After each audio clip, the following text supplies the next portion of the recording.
this general committee meeting to order.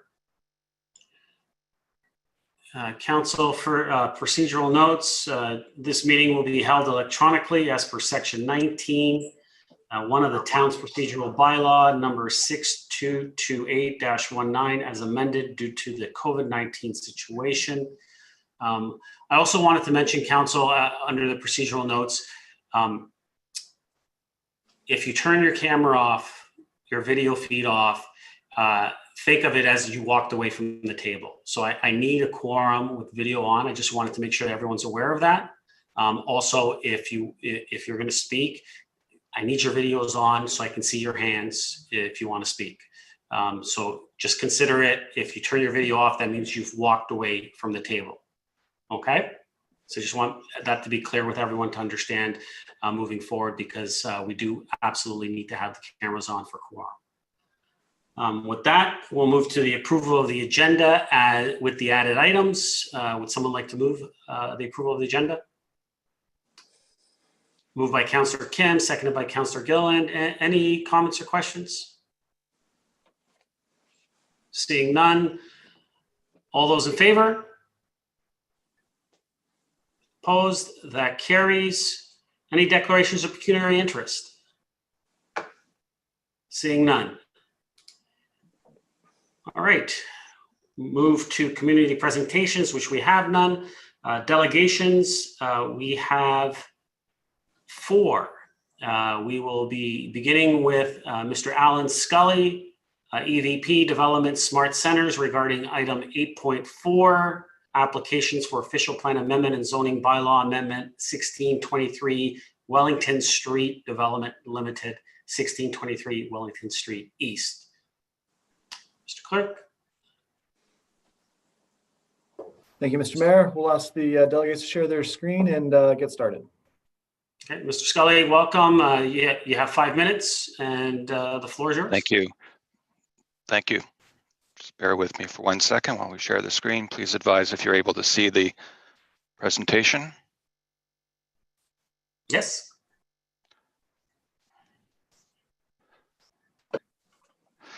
All right, well, good evening, committee members. My name is Alan Scully, and I am EVP of Development at Smart Centers. I'm here this evening as agent for Penguin Properties, who owns the property that is subject to this application. As we are limited in time this evening, I won't take you through our story. However, I would like to point out that we are existing corporate citizens here in Aurora. We own 4 properties, a total of over 110 acres in size, and to date, we've built over 575,000 square feet of space. And last year, we paid over $2.7 million in local property taxes.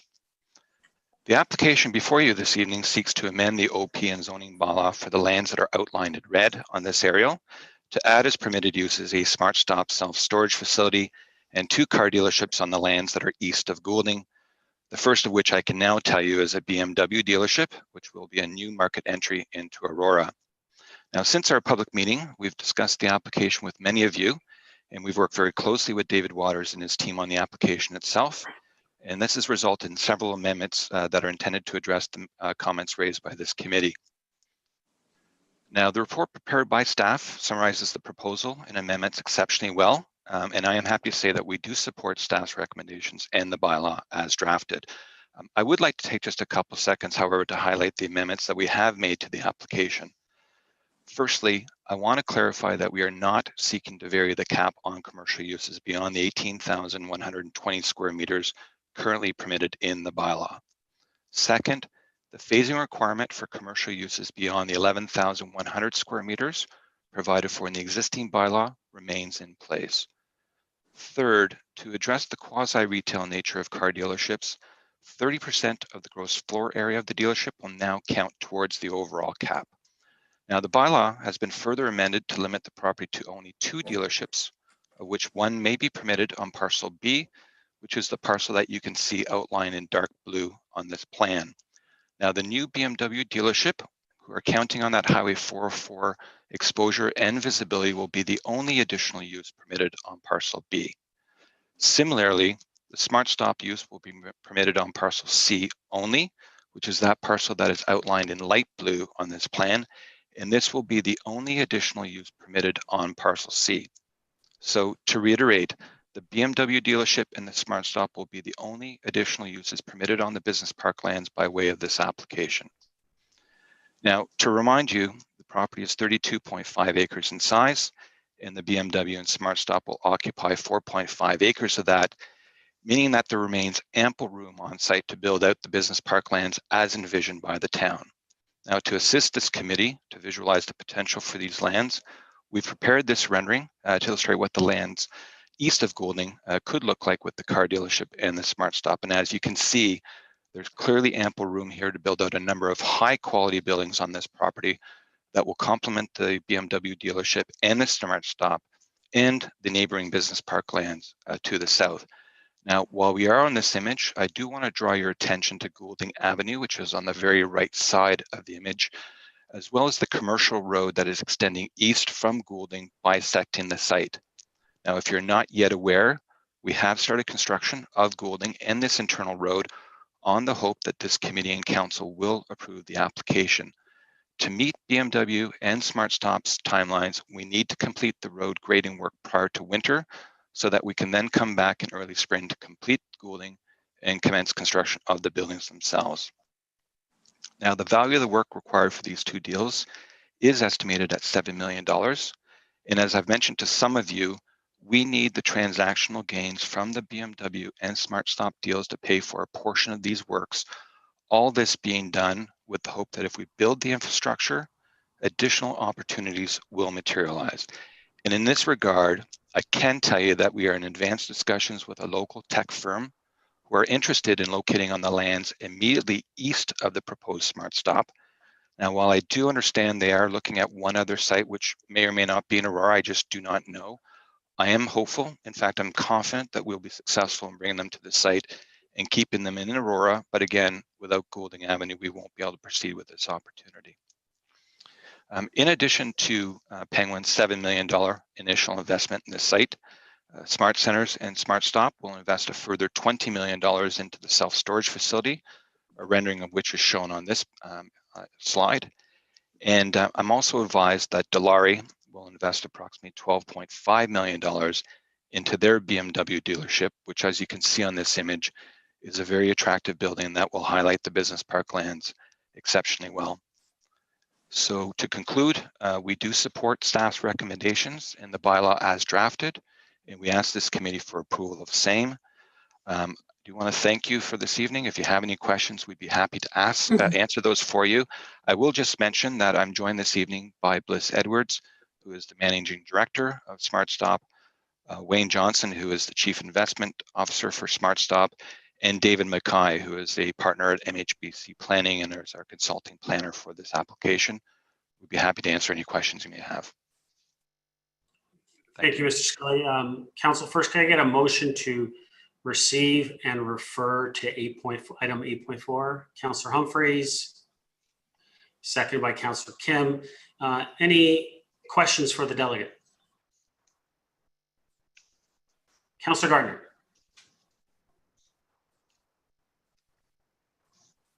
Councillor, you're on mute. I know, thanks, sorry. Could you go back to the slide that shows the layout of the business park?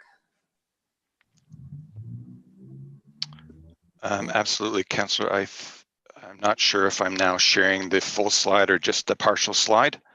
Let me just stop that for a second. Do apologize. I believe this is it here.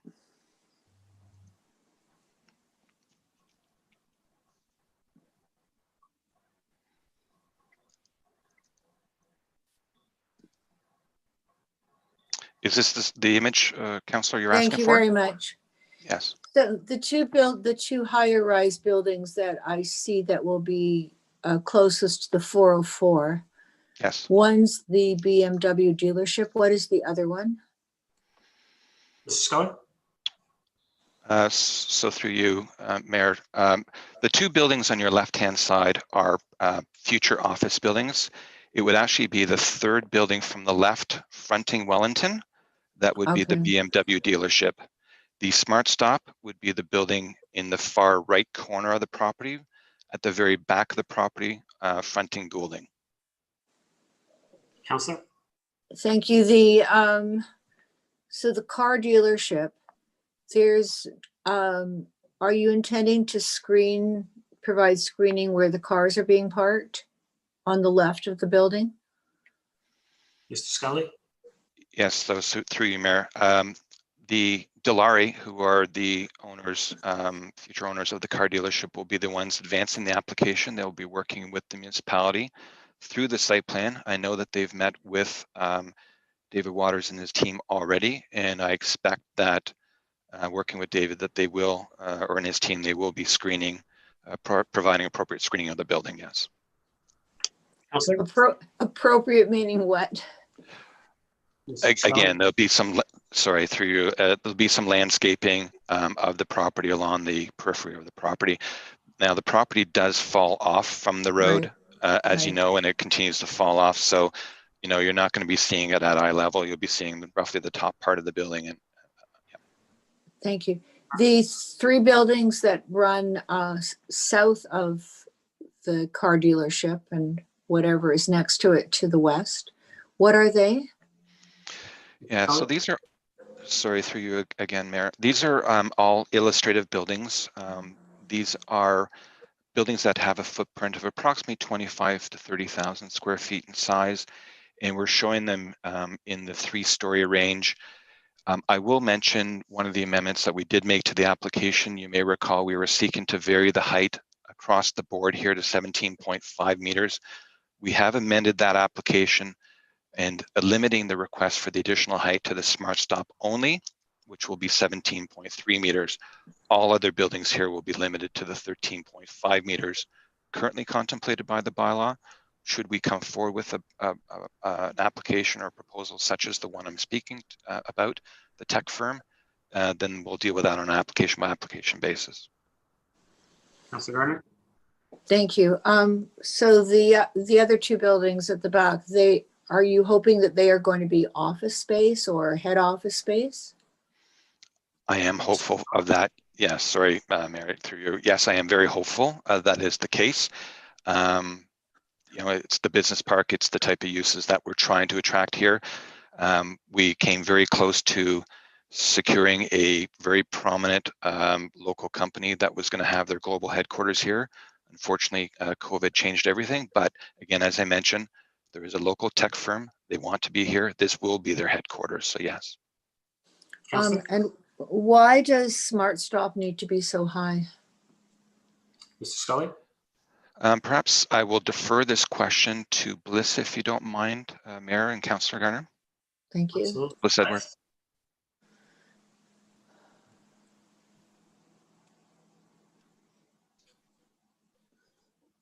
Through you, Mr. Mayor, thank you for having us tonight. So when we look to locate in a town like Aurora, we look for a square footage type approach. So we're looking to have a building around 140,000 gross square footage for this particular site. We like to minimize the footprint so that our travel times with inside the facility, that no one is really walking more than 140 feet from an elevator or from an entry point. So that doesn't mean we can't look at lowering the floor-to-floor height, but typically we do like to, from a branding perspective, articulate our buildings similar to the look of office buildings, and I believe that's, you know, we've been fairly successful in this location. We are still open to working with your staff about the cladding and various aspects of the building, but we are looking to have 140,000 gross square footage here, which is what you see on your screen. Councillor? Thank you. Thank you. Are you going to be asking for an exception to the size of the sign on your building? Separate? Through you, Mr. Mayor, we have not identified a sign variance at this time. Thank you. Last question on this. The main floor of the Smart Stop, are you going to be having any office space, or is it all going to be storage, or is there going to be anything else there? Ms. Edwards? Yes, Through you, Mr. Mayor, currently on our site, in our plan, we have some flex office space in the form of boardrooms, hot desks, so someone can come in, do inventory, book a meeting, host a meeting, whatever they might need to do, so that we're further catering to the small businesses in the area. Thank you. Is that a new model for you, or is that already in existence? No, we have this at through you, Mr. Mayor. We have this at many of our locations throughout the GTA and in North America. Thank you. I have some other questions, but I'll let the other councillors have a chance. Thank you. Councillor Thompson? Thank you. And through you to Mr. Scully, thank you for being here this evening, giving the presentation, as well as identifying some of the changes you've made since the last time you were in. Just a quick question. You indicated in one of your slides that last year, Smart Centers paid $2.7 million in property taxes in whole, which would include the region as well as school tax and Aurora tax.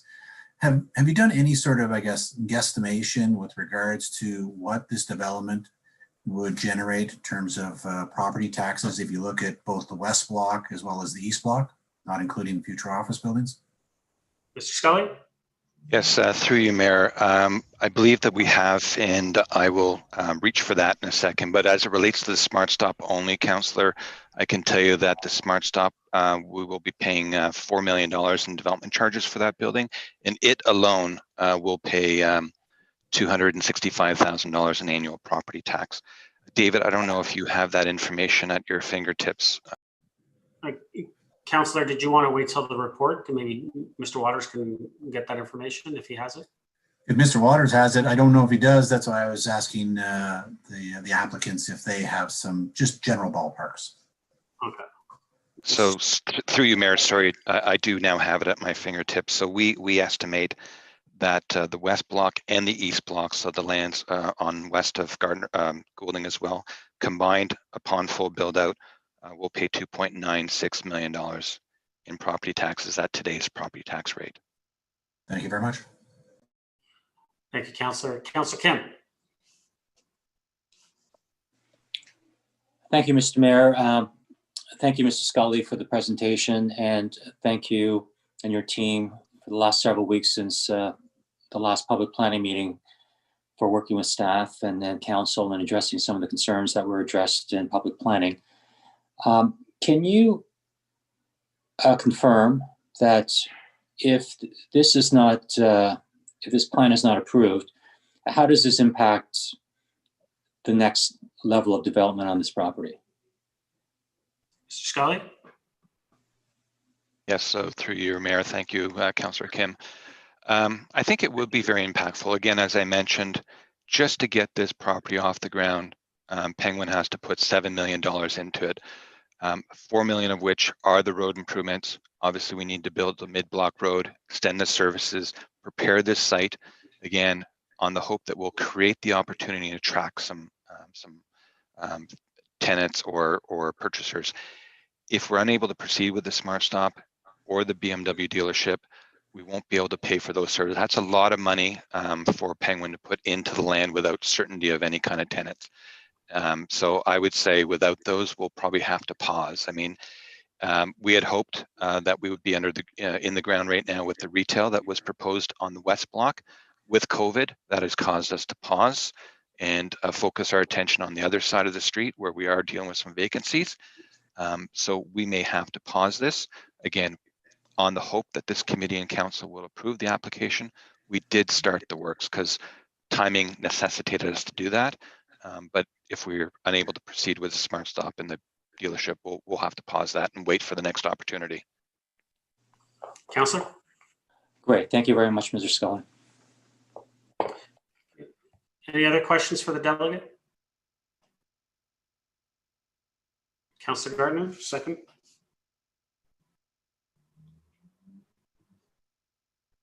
Oh, you're on mute, Councillor. Did so well last week. Could you go back to the site plan, please? Mr. Scully, could we get the site plan up? Yes, absolutely. I'm going to try once again.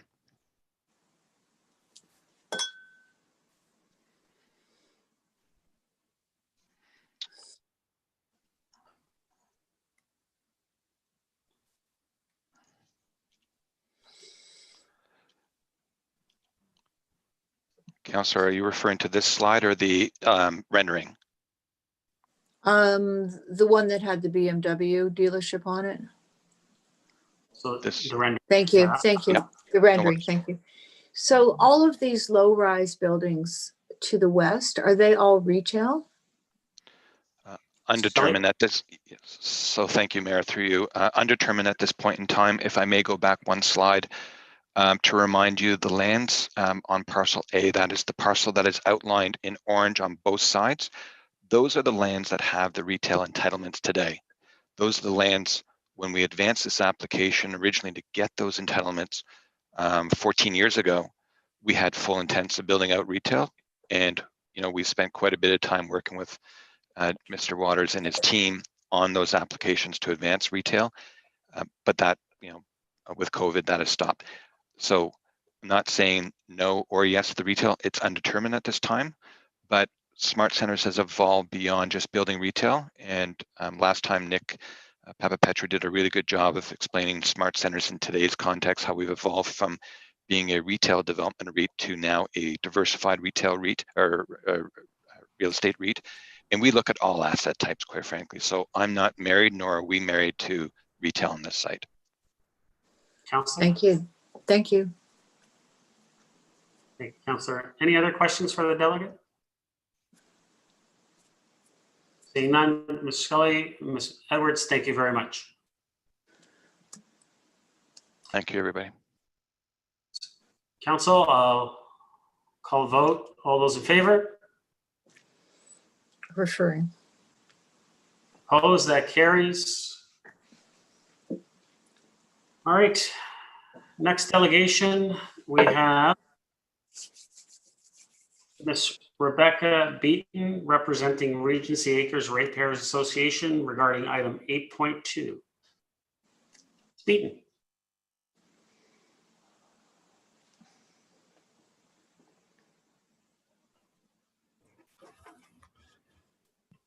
Mr. Mayor, we seem to have lost Ms. Beaton. Not too sure. We'll try and connect her, but I can move on to the written delegations if you'd like. Are the next two written ones? Yes, they are. Okay, so we'll move to those and hopefully we can get Ms. Beaton back up and connected.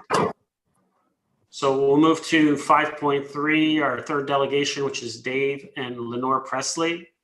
And it is also in regards to item 8.2, and this is a written delegation. So Mr. Clerk. Thank you, Mr. Mayor. So I'm now starting the delegation from Dave and Lenore Presley. Mayor Marakis and councillors, thank you for sending us the urban design guidelines for our area. We'd like to ask why some of the homes have been left out of the map. Some of the homes on the east side of Edward and the townhomes on the south side of Metcalfe have not been included. We know that 4 homes on Metcalfe have requested and granted removal from the stable neighborhood, but what about the others? Policy 420 of the design guidelines reads, new development, rehabilitation, and subdivision layout shall be encouraged to complement natural landscapes and grades, water courses, vegetation, heritage environments, and existing or proposed adjacent buildings through conceptual design of buildings, their massing, siting, exterior, access, and public areas. On page 7, it is written, new builds in proximity to heritage buildings should be compatible in height, massing, and placement on lot, and complementary in style, materials, and details. Let us speak to both of these things. We notice that multiple older homes in the Southeast Aurora area have been demolished only to put up homes that look like subdivision homes after, of course, cutting down all or nearly all of the trees on the property. We now have streets with few heritage homes on them looking like they're stuck in new subdivisions. That's compatible? Not to mention that massing, which is covering almost all the lots with homes towering over those smaller homes adjacent to these new builds. See bolded information, page 7. Promoting this as a quaint historical area to entice visitors to Library Square will be a lie by the time it is finished. Since the new size bylaws allowing 4,000 square foot homes, and the only thing that has changed is the demolition and rebuilding happens more rapidly. Maybe the new homes in our area should include smaller walkout apartments or more affordable homes. We lost the massing argument, and the urban design guidelines were supposed to ensure that they would be looked after by the following complement natural landscapes and grades, water courses, vegetation, heritage environments, and existing or proposed and adjacent buildings through conceptual design of buildings, their massing, siting, exterior, and public areas. This is not happening. So we can only assume that these words are to make it sound like something is being done to protect our area when in fact nothing will change. It appears that council is more interested in the developer's opinions than that of the people who live in the area. So since council only talks the talk but doesn't walk the walk, in our opinion, there is no point to discussing the urban design guidelines. They're only guidelines and like suggestions, and is up to the individual developer what they envision. If they don't want to make the changes, they won't, as there is no way to want to lose any income. David Lenore Presley, Harrison Avenue, Aurora. Thank you, Mr. Clerk.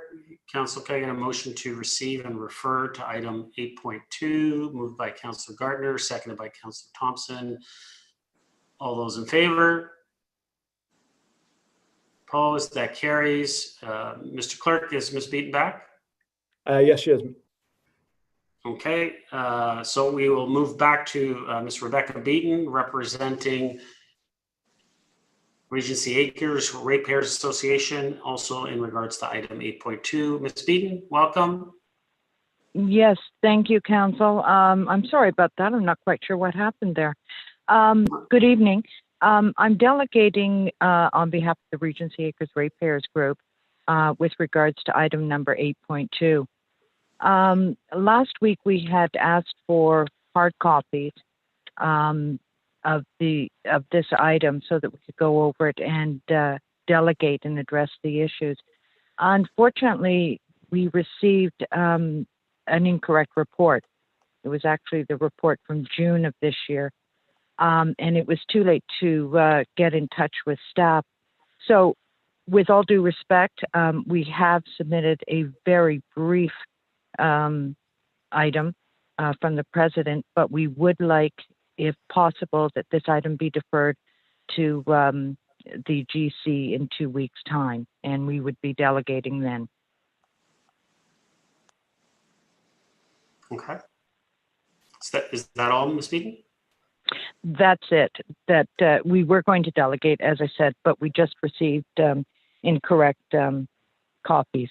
So we would like to just defer this item for 2 weeks' time. Thank you. Council, first, can I get a motion to receive and refer to item 8.2?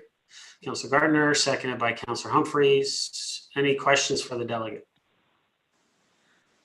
Councilor Gardner. Thank you, Mr. Mayor. Did you unmute me? Nope. So Ms. Beaton, I just need to understand this. You would requested hard copies. Yes. I'm assuming that some of your residents wanted hard copies instead of going online. Is that why? That's correct. And as well, when we did try and download, the copies were very fuzzy. So that's another reason that we had asked for hard copies. Councilor? Thank you. So you got the copies from June. You got a report from June. So when did you get the new ones? Speaking.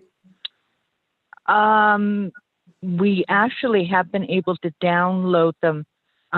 We realized that we could download, and we've received hard copies, but the downloading was much easier by Monday.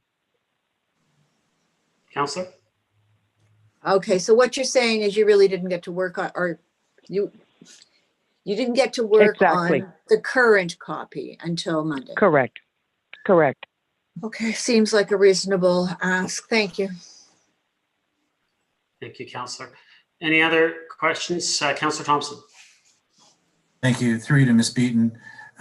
Ms. Beaton, as you know, tonight is just general committee, and regardless of council's decision this evening, it isn't final until council at the end of the month. If you were able to delegate at the council meeting, would you still defer this for 2 weeks? Ms. Beaton? We could, through you, Mayor Macris, yes, we could delegate at council, but we would prefer to do GC And that way there could be any discussion. Thank you very much. Thank you. Councilor Humphries? Thank you. Through Mr. Mayor, did you say Humphreys? Yes. I said Okay, it. thank you. Thank you, Steve, Mr. Mayor. Thank you, Ms. Beaton, for delegating this evening. And I actually, Councillor Thompson asked my questions. So it sounds like you would prefer to speak at a GC. So that's fair. We'll get to it when the item comes up. Thank you very much. Thank Thank you, you. Councilor.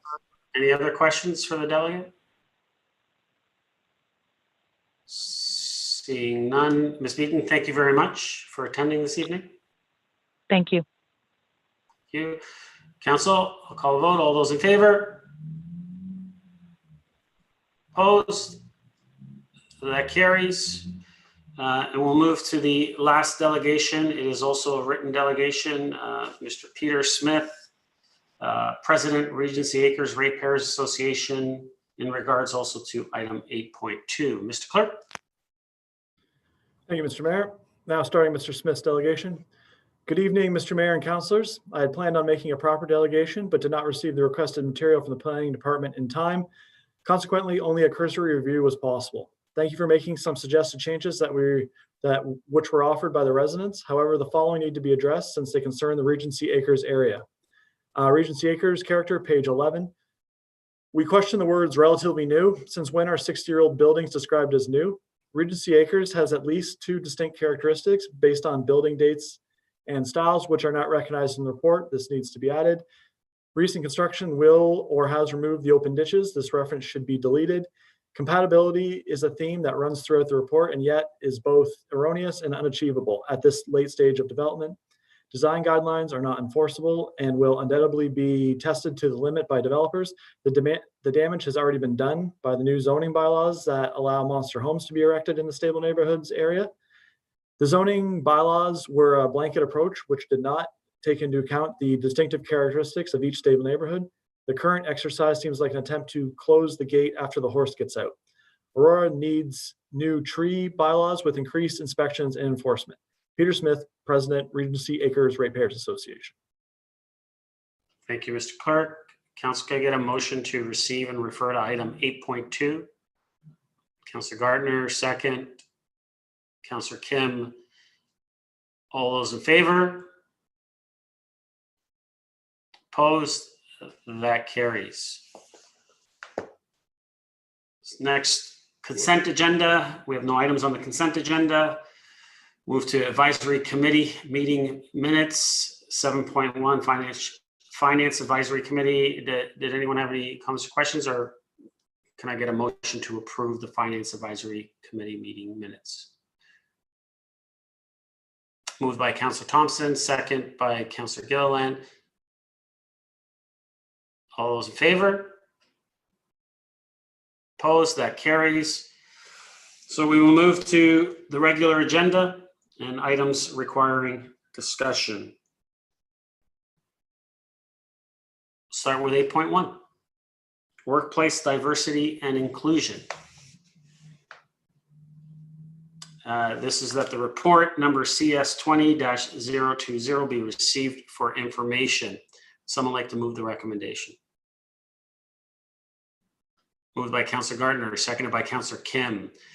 Comments or questions on this report? Councilor Kim. Thank you, Mr. Mayor. I'd like to thank Mr. Rogakos for completing this report. And I agree with the staff recommendation to bring on board a consultant to analyze the data that we, the town, is collecting in order to craft the best workplace diversity strategy in North America. I like the report, the part of the report which highlights achieving council's vision 2031. If Mr. Rogakos later can confirm what exactly that is. That part of the report says requires a diverse and inclusive workplace that mirrors the community it serves.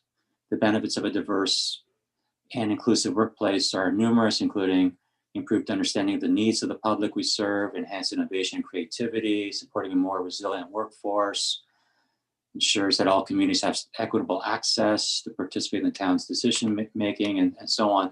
So, I agree with and support these end goals. And so, again, I'd like to ask Mr. Dagakos, what exactly is the council's vision 2031? And he kindly responded to my email earlier and explained it to me. So if he could do that for council. But just to continue on with my comments, I would strongly recommend that staff in its communication to the consultant, review the great things that are happening in the public-private corporations with our neighbors to the south, the U.S. Real change is happening in companies like Goldman Sachs, Salesforce, Johnson & Johnson, MasterCard, etc. from my research. And from what I have discovered, Canada is not at the cutting edge of diversity reform in the corporate world, although we are improving. If Romano's Bistro is known to have the best pasta, why we go to Bob's Eatery for pasta? Or if we wanted to learn to fish and the best sport fishermen are known to come out of Boston, why we search in Arizona? So, a couple of points from the report that I'd like to raise. One on page 5, it states some municipalities have done this effectively and have seen great results from such an endeavor. They have an ability to compare their workforce to the Canada Census data to determine if certain constituency groups are missing from the municipal staff.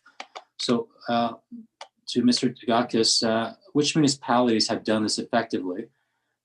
Comparing to the Canada Census is not a good comparator because it looks at cross-country population data. What we need is to compare municipal corporations to the broader region in which they reside. Like for instance, we in Aurora need to compare with the demographics of the GTA.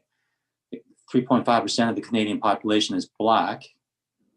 In 2016 census, 94% of the Black population lived in urban setting. In Toronto, 37% of the population is Black. The GTA average is probably closer to 20%. 17.7% of Canadian population come from Asia, but again, majority of Asians live in urban centers. So for a corporation to state that they have a 5% Black employees or 10% Asian employees or any other racialized group, and they had beaten the benchmark, it's not accurate. The metrics have to be measured in the region they are located. Further, we have, it talks about Excellence Canada was formerly known as National Quality Institute and was rebranded to Excellence Canada in 2011. In 2011, Excellence Canada launched People Access Program to help organizations become more accessible to people with disabilities and to become compliant with AODA, which is Accessibility for Ontarians with Disabilities Act. In 2013, it launched an initiative aimed at mental health in the workplace.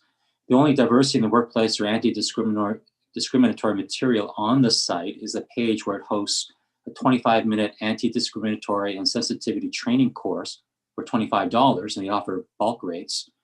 One receives a certificate upon completion. So what exactly is the gold standard that we're striving for as a town? Is this something that we should necessarily subscribe to? Perhaps we should create our own standard. I'm not sure how much time we have. I just need another minute, Mr. Mayor, but regarding media. Mr. Clerk, is council still good for time? Yes, he is. He has 10 minutes and he's at 4.5. Okay, Okay. great. There you go, Councillor. So my last point is, talks about Canada's, Media Corp's Canada's best diversity employers. The editors reviewed diversity, inclusiveness initiatives from those companies who participated in the contest.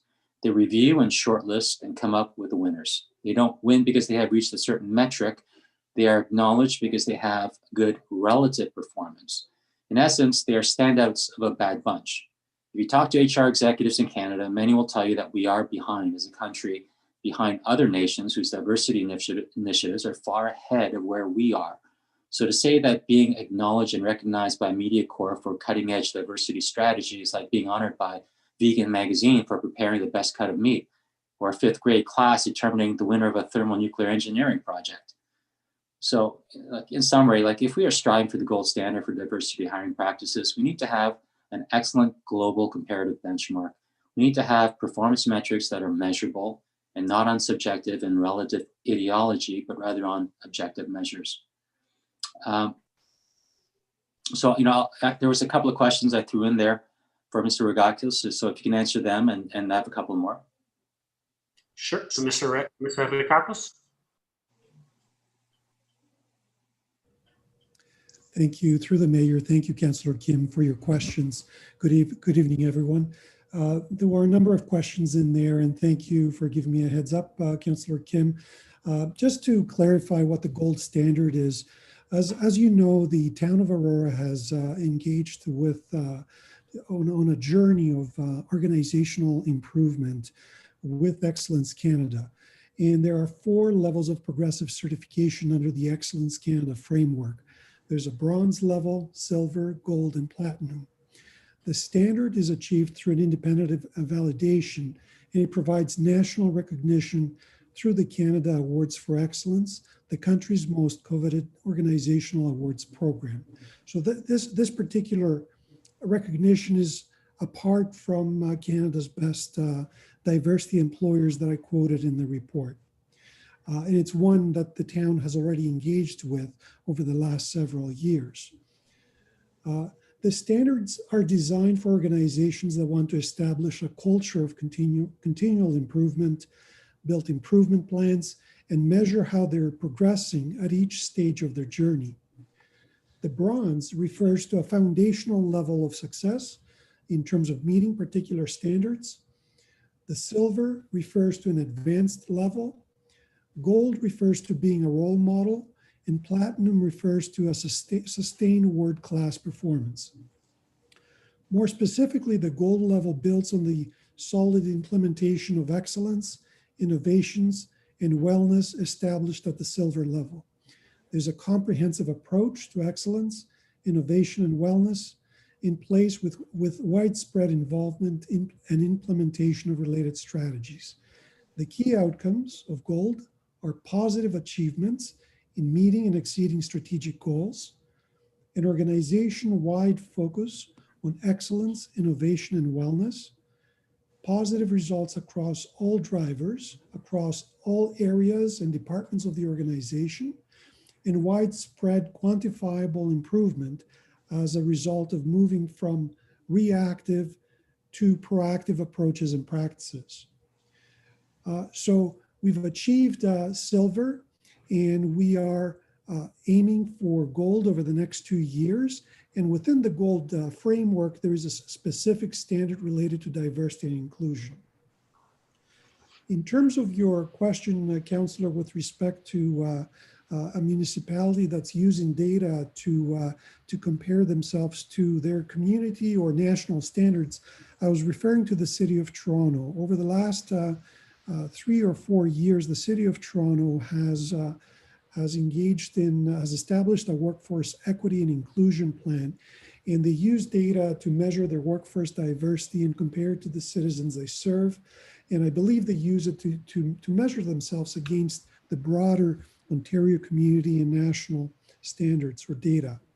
I'm not clear at this point that their goal is to benchmark against Canada, but it's something that we can look into as we look at leading practices in terms of first, you want to have a diverse workforce that represents your immediate community, but also the broader community that we live in.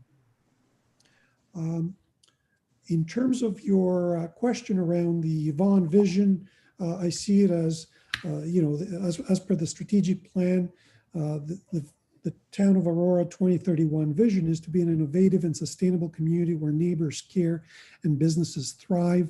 And my reference to that in the report is that if we're looking as staff to achieve council's vision with respect to the community, we need to build a diverse and inclusive community that is innovative and can serve the citizens of the town of Aurora.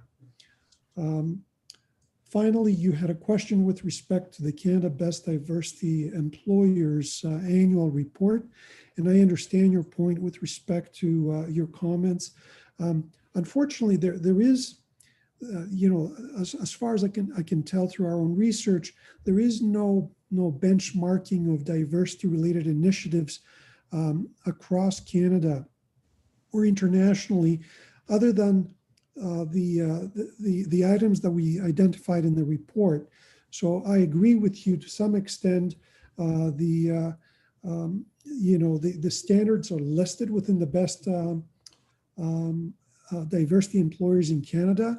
York Region is included in that report for certain initiatives that they've achieved. But again, it's not something that we're using to benchmark against other employers. We're using the Excellence Canada standard, which is nationally recognized, and it measures a number of different things across the organization, including diversity. Thank you. And I think Ms. Van Leeuwen wanted to add something. So Ms. Van Leeuwen. Thank you, Mr. Mayor. Yes, I did. Just in terms of data, we have been working with Neighborhood Network on collecting data for our community and across the region. And they are working on a report that will consolidate all that data and give us the demographics of our community, but also York Region as a whole. So we will have that data to compare with. And that report should be ready early of Q1 2021. Thank you, Ms. Van Leeuwen. Councillor Kim?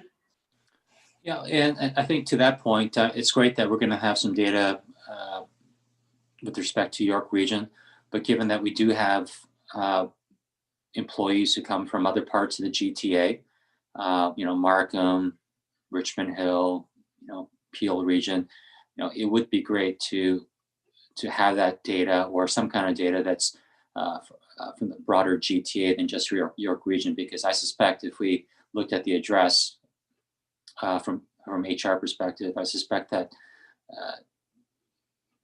probably only 50-60% come from York Region, which is still sizable. So thank you for that.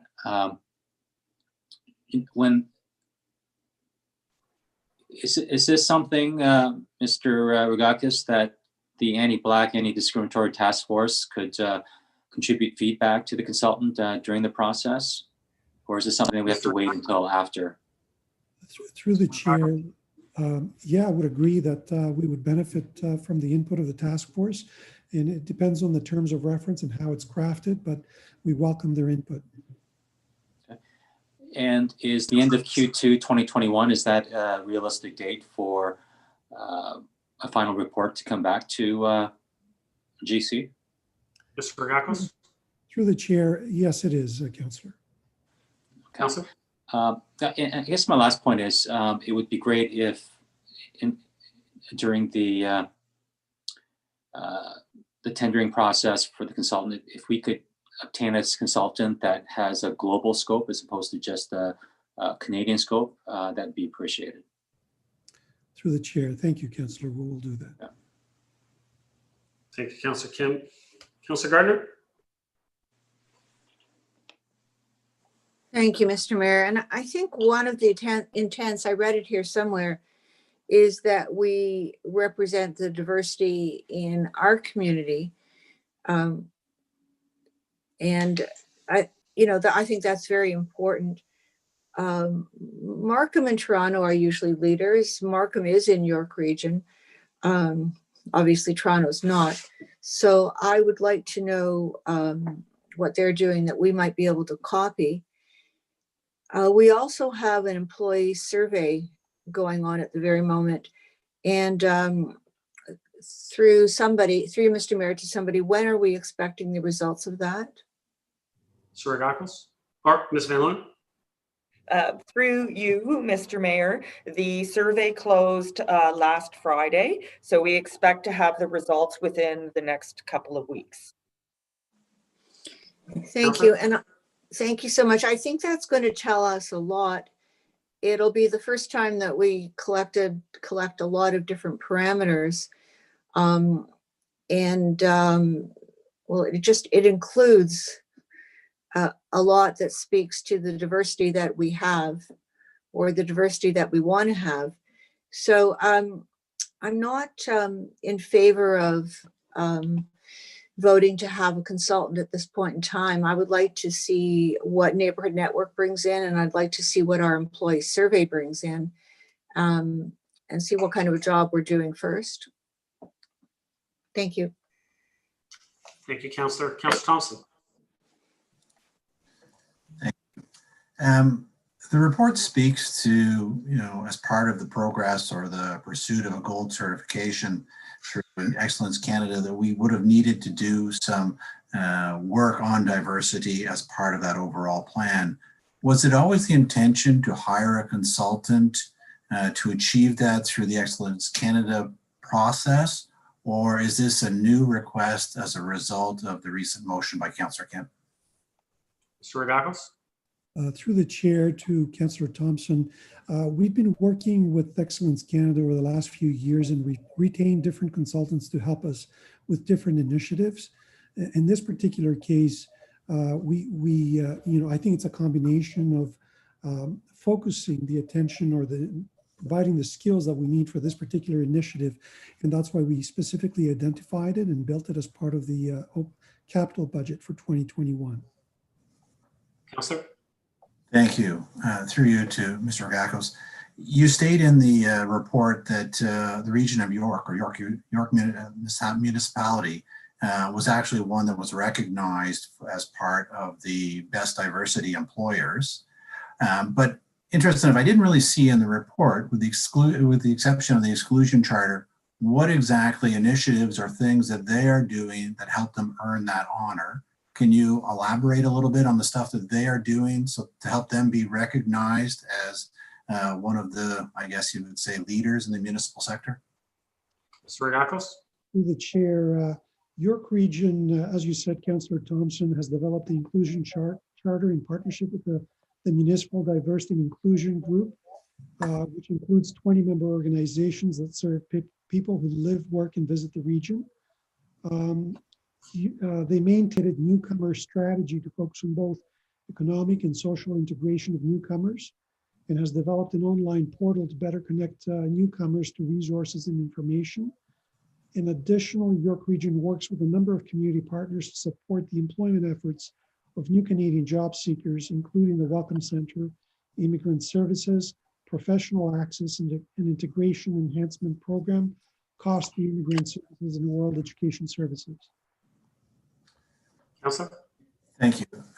You know, I'm certainly supportive of the intent behind this, which is to, you know, enhance our policies and processes around workplace diversity and inclusion. You know, however, I guess in my time in council, some of my experience with consultants is that they typically look around and do an environmental scan of other municipalities and what they're doing, and then they present those sort of best practices as a way of indicating how Aurora can move forward. And I guess my concern is that you've identified what Toronto's doing, you've identified what York Region is doing. You know, is the consultant really going to tell us anything different than what some of these municipalities are already doing and what we can do on our own, to Councillor Gardner's part, to just really just identify this and adopt some of these practices to be able to elevate ourselves, you know, in this area.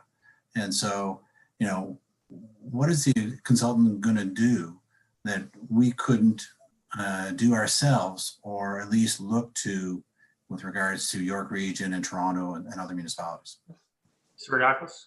Through the chair to Councillor Thompson, good question. And I think it depends on what you ask and how you scope the requirements of the consultant.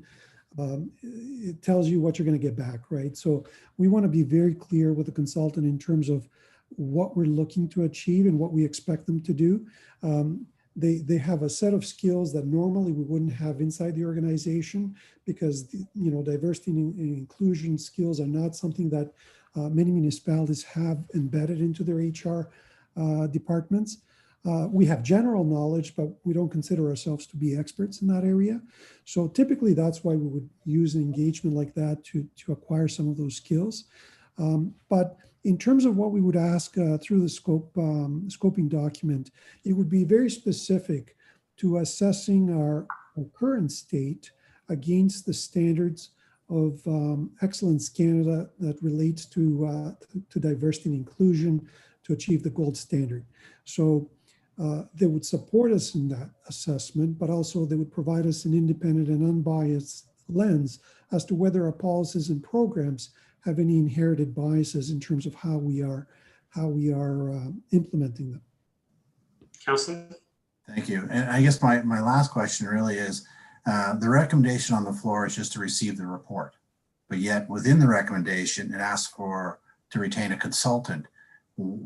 Should you not need council approval to seek a consultant? Through the chair. Oh, I was going to go to Ms. Van Leeuwen. She had her hand up. Ms. Van Leeuwen? Thank you. Through you, Mr. Mayor. It's not included in the recommendation because it is included in the capital budget that has already been tabled. So it is under studies and other a capital project to retain a consultant. And so we removed the recommendation because budget had already been tabled. So it's part of the 2020 budget process. 2021 capital. We would be dealing with this during the budget, Councillor Thompson. Exactly. So it hasn't been approved. It's just been identified. Correct. Thank you. Thank you. Councillor Humphreys? Thank you, Mr. Mayor. Yeah, I appreciate the discussion around the table, and I like, Councillor Kim's very global perspective and striving for, perhaps a higher level of what we're aiming for here. But I just want to make sure that if we're going to invest in a consultant, that we're going to get what we hope out of it.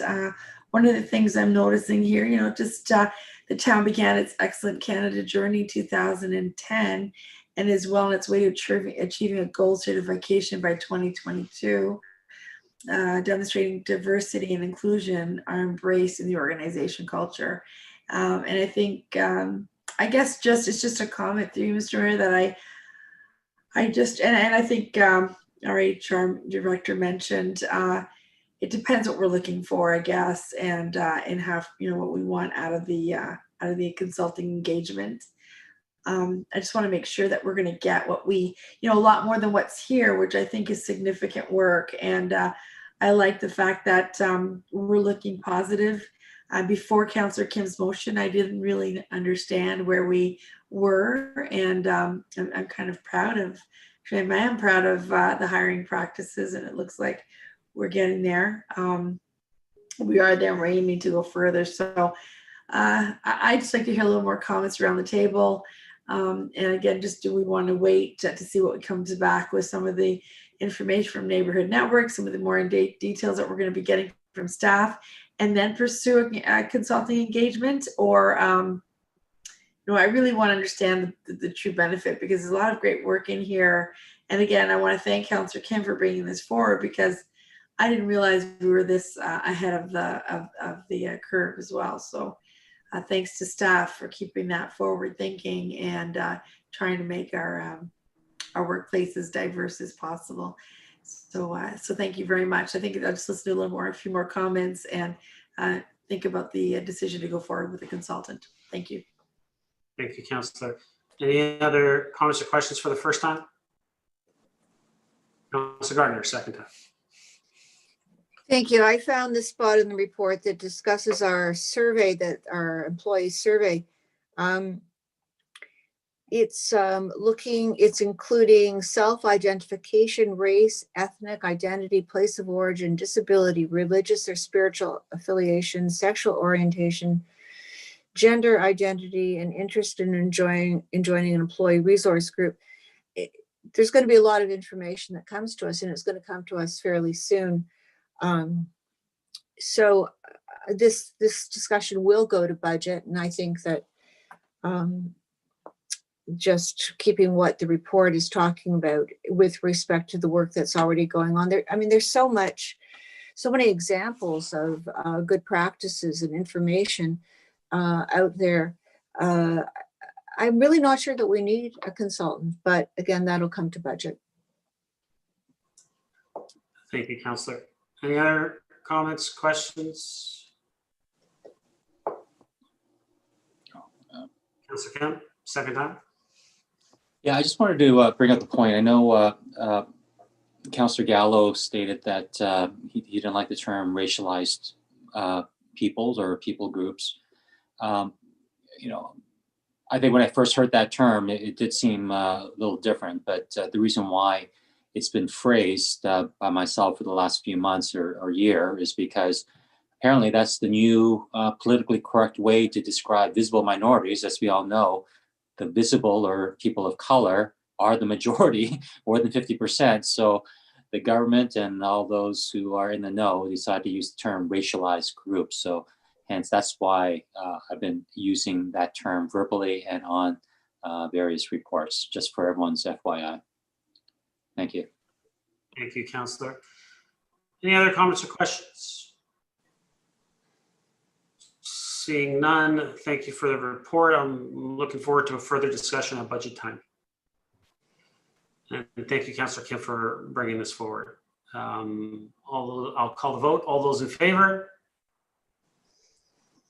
Opposed? That carries.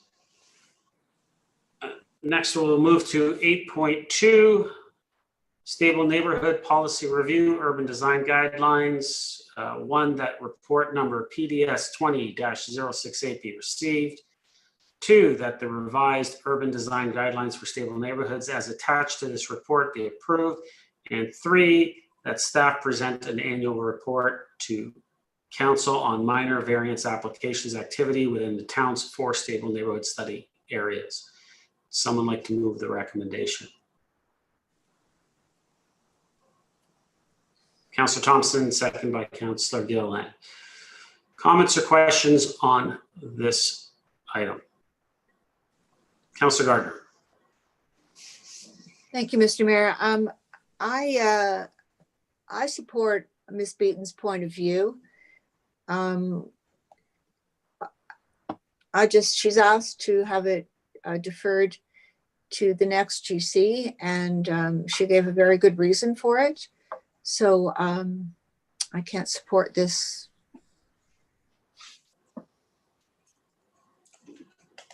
Thank you. Can I make a motion? Am I allowed to make a motion to defer? Does that take precedence? Absolutely, you can do that. Then I would like to make a motion to defer it to our next GC meeting. Okay, do I have a seconder? Councillor Kim. Thank you. All right. I think everything's been said. You know, it's a pretty simple point, and I don't know how the wrong report was. The hard copy of the wrong report was sent to the residents, and I'm sure that staff will look into that. But to have the right report on a Monday or even on the weekend, it doesn't really give them enough time. Thank you. Thank you, Councillor. Councillor Thompson, to the deferral. Yes, to the deferral. Through you to our CAO, Mr. Nadarozny. Just in terms of agenda management, if we defer this until the next GC, does it have any impact? Because I have to think that this will be a lengthy discussion, and I don't know what's on the docket for GC in 2 weeks, and would just like to have some understanding whether or not there's any implications in deferring this. Mr. CAO. Through you, Mr. Mayor, I think the agenda can handle it. It's a little more, a few more things on this one, but I think we'll be okay. Great. Thompson, any other comments or questions to the deferral? Seeing none, all those in favor of the deferral? Opposed? That carries. Next item, 8.3, Aquatic Feasibility Study Update. Resolution is that report number CMS 20-025 be received for information. Someone like to move that? Councillor Thompson, second. Oh no. What? Go ahead, Councillor Thompson. Thank you. I just wanted to ask if we could move 8.4 ahead. We do have a delegation that's still online and waiting. And so if possible, we could deal with that now. Sure, we can do that. We normally move things forward. That's fine. As long as council, I won't ask for a vote. If everyone's just nod your head, if you guys are, is everyone okay with that? Okay. Yeah. All right. So we'll move to 8.4. We'll come back to 8.3. So 8.4. It is applications for official plan amendment and zoning bylaw amendment. The resolution is one, that report number PDS 20-067 be received. And two, that official plan amendment application OPA-20 2020-02 be approved to A, amend Schedule AA of OPA 30 and revise Schedule H of the Town of Aurora official plan in accordance with figures 6 and 7 attached to this report respectively, and B, revise the policies of section 3.5.3 of OPA 30 and section 16.36 of the town's official plan in accordance with the proposed changes as listed in Appendix B to this report, and that zoning bylaw amendment application ZBA-2020-02 be approved to rezone the subject lands from Business Park E-BP zone to Business Park E-BP 398, exception 398 zone, and holding provision Business Park HE-BP 398, exception 398 zone to Business Park E-BP XX, exception XX zone, and that the implementing official plan and zoning bylaw amendments be brought forward to a future council meeting for adoption. Would someone like to move that recommendation? Councillor Gilliland, seconded by Councillor Kim. Sorry, I didn't catch that. Can you reread all that? I'll reread it at council when it comes back. How's that? Any comments or questions on the report? I'm not seeing any. Councillor Gardner? Thank you, Mr. Mayor. I have to go back to eScribe though, so I'm on, my camera's on, but my face won't be. Okay.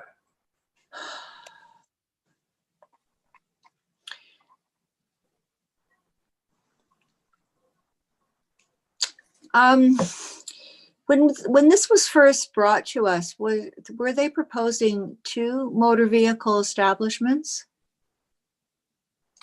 Mr. Waters? Through Mr. Chair, that is correct, but what's important to note was that there was no limit on the number. So what we did through the review of the applications and subject to public planning is put a restriction on the number of automotive dealerships. Councillor? Thank you. Through to Mr. Waters. Mr. Waters, on page 7 at the top, I don't quite understand the area A and the area B. In the area B, it's a maximum of 30% GLFA of the dealership shall be counted towards the overall maximum. Mr. Waters? Through you, Mr. Chair. If you remember the existing zoning bylaw limited the amount of retail to about 11,000 square meters. And then in order for additional retail to be reached, they had to have development basically from the office component of the business park. Right. So what has changed in the version you have before you is that though other uses except for the self-storage can contribute to increasing the retail GFA for the subject lands, what we've done is put a cap in terms of the amount of that non-office space that can contribute towards increasing the retail cap to 30%. Councillor? Thank you. And with area B, there's no maximum in area B. Mr. Waters? Through you, Mr. Chair. Area B does not contribute towards increasing the retail permissions or for GFA on the site. It doesn't count towards that. Are you asking whether there's a limit in terms of the size of the dealership on area B? Councillor? Yes, I am. Mr. Waters? Through you, Mr. Chair, that would be governed by the setbacks and the development standards that are in the zoning bylaw, which would limit the size of the dealership. Councillor? But is it possible to know what it looks like in compared to the dealership in area A?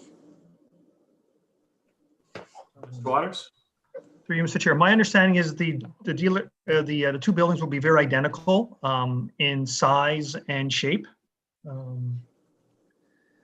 I don't know if I have an exact number to share with you at this time. I'd have to go through and just confirm that. Thank you. What I'm getting at is, I was just at a dealership and it's got actually 2 different dealerships within it. So if we don't limit the size, we may actually have a dealership that has 3 or 4 dealerships inside it. So, then we've got an automobile campus going on, which wouldn't be acceptable for this space. And also we have to remember that we've got on Yonge Street, we do have a bit of an auto campus there already.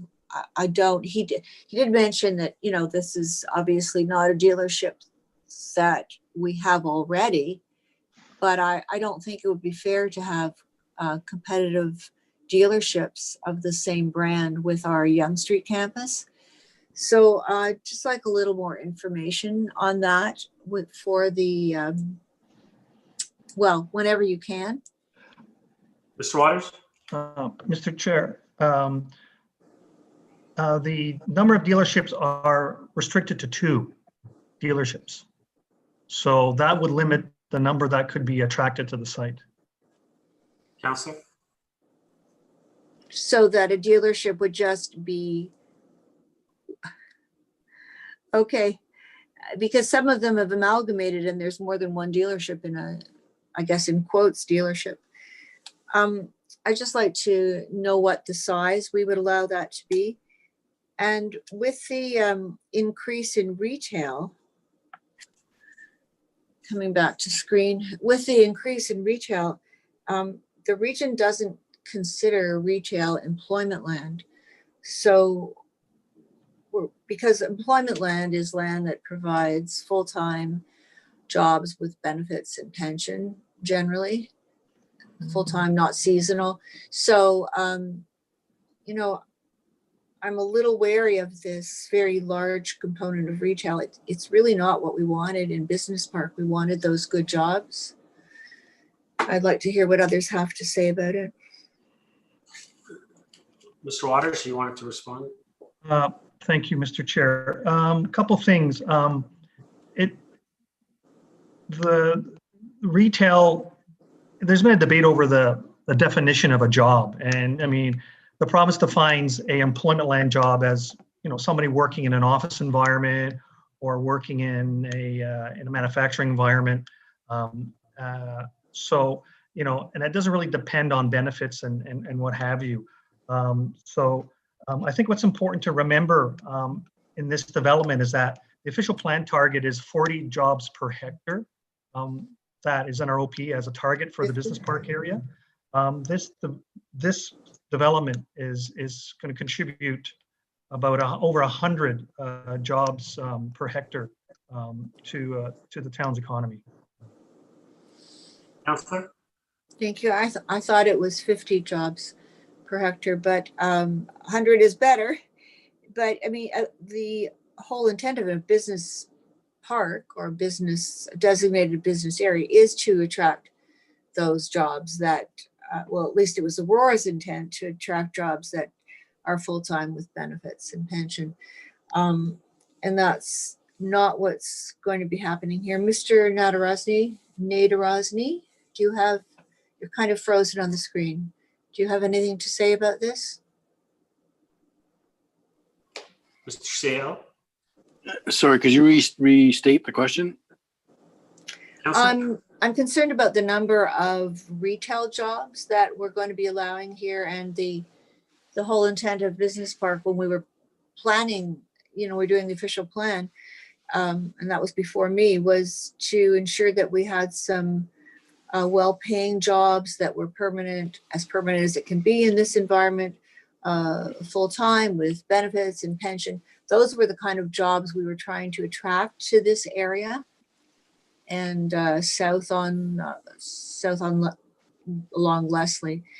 So there's quite a change here with this. Do you have any comment on how you feel about that? So, to you, Mr. Mayor, first of all, I think the type of jobs that come with these types of dealerships are, somewhere between what is typically thought of as just a retail type car, retail auto business, and reaching towards more of the employment type jobs. Some of these, the service jobs in these vehicles now are very specialized. The pay is good. It's not like just a simple trading of vehicles, buy one sell one kind of thing. So I think that there's a bit of a compromise there in terms of the quality of the jobs that are coming there. And I guess the biggest factor is really the number of jobs for the square footage that it takes up, because obviously cars take up a lot of space, sort of static space to be on. And I think that the intent of the developer is to offset that with the future development and the other buildings around. And I think that's why they've agreed to the limit of 2 car dealerships. They understand the council's desire to not have it be converted to retail space or to be an auto mall. And so these 2 buildings, these 2 businesses will create some traffic and get the development going, and hopefully help them recruit the type of more traditional employment that you're speaking of. Counselor? Thank you. And you have to have a degree today to be an auto salesperson. So I've spent a lot of time at a car dealership recently because Toyota has given me a new transmission at no charge through small claims court.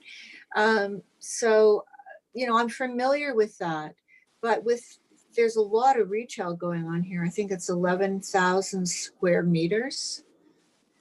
That's a lot of retail space, and we have a lot of vacant retail space along Bayview.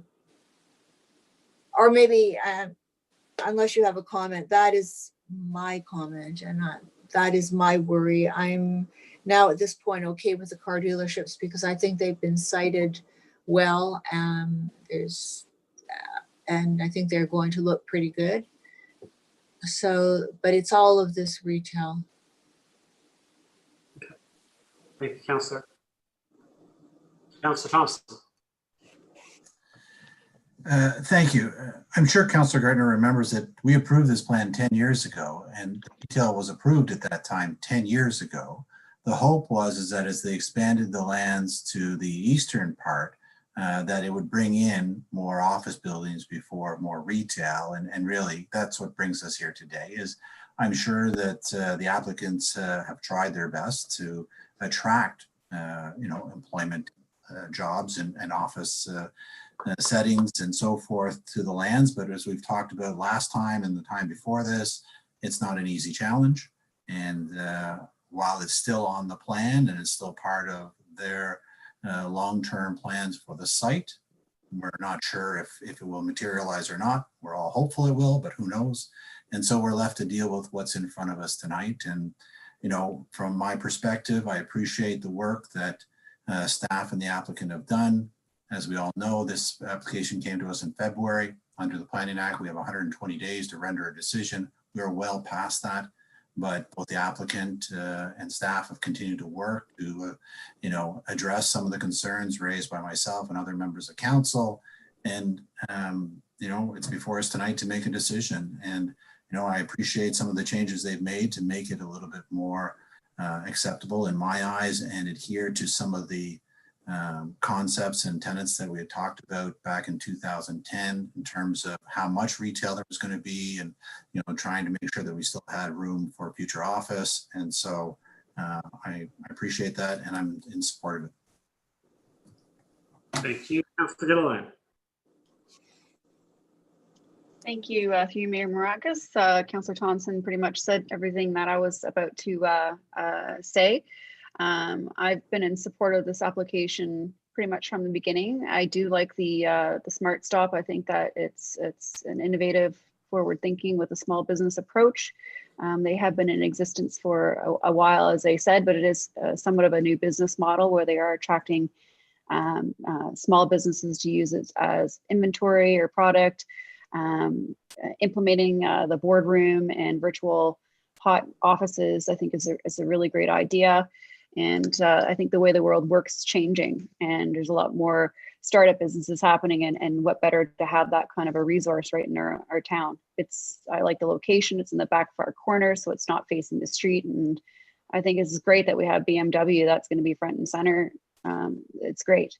And in addition to that, the opportunity to have a Aurora business that's here moving into that spot, and we're in advanced stages, that's even better news. So I'm really hoping that does advance to a done deal. And I do support the application in front of us, and I do appreciate the changes that were made in accordance to the last public planning meeting that we had. And I look forward to this new growth that's happening, that's going to accommodate the need that we have in this town. Thank you. Councillor Humphries. Hi, thank you, Mr. Mayor. I'd also like to add, I'm in support of this evening. I think on top of what we've heard this evening, to have this type of work happen in our community during this time, this uncertain time, to have construction jobs generated. I think they've tried to come up with the best scenarios for us. I'm really excited about it. I think it's a great start, and we did see the office buildings there, and hopefully we'll find some businesses and opportunities that would like to, fill those buildings. But I'm very excited about it, and I want to thank the individuals that have been working with us. They've been very fair in terms of communicating and reaching out and providing all types of details. And as Councillor Thompson and Councillor Gilliland said, they did clarify some of our concerns, and I'm really looking forward to seeing this hopefully move forward this evening. Thanks. Thank you. Councillor Kim. Thank you, Mr. Mayor. I'll be in favor of the staff recommendation to move the development forward. I am in agreement with the Smart Center group, and the cash flow from this stage of development will continue to help bring the necessary finances to build out the infrastructure and move to the next stage of development. As it's been said earlier, that this project's been going on for a long time, and they've tried to locate office buildings here to have the type of employment that the town originally had hoped for. But it's given the circumstances, I think this is a very good plan, and it does offer still real estate for potential office buildings to still locate there down the road should the climate change. So I will be in support. Thank you. Thank you. Any other comments or questions? I'll just add that I'll be in support. I mean, we're looking at 100 jobs per hectare. Also, possibility of it, it was mentioned that a possibility of a tech company headquarters being located here, and the applicant is saying that they're confident in that. So I'm looking forward to that coming to fruition. But also, when you look at what's estimated as the taxes that would be coming in off this property, 2.9 million a year in taxes.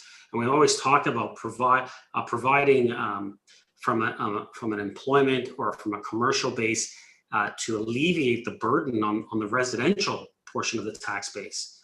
And so, this is important to help provide that alleviation to the residents. And so that tax base, the comparison or the ratio between the employment commercial to our residents and how much taxes are being collected, this is going to go a long way in helping that. And so it's encouraging to see this move forward. I'm looking forward to it.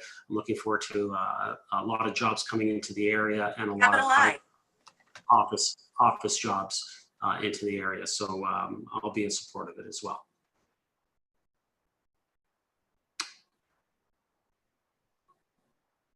Any other comments, questions? Seeing none, call the vote. All those in favor? Opposed? That carries. We will move back, Council, to 8.3. That is the aquatic feasibility study update. The recommendation is one, that the report number CMS 20-025 be received for information. Would someone like to move the recommendation? Councillor Humphreys, second. Councillor Kim. Comments or questions on this one?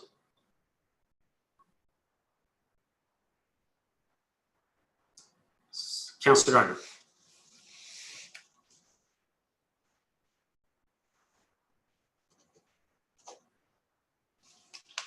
Mr. Mayor, I always seem to be going first. Does anyone else have any questions on this? There was, Councillor Gilliland.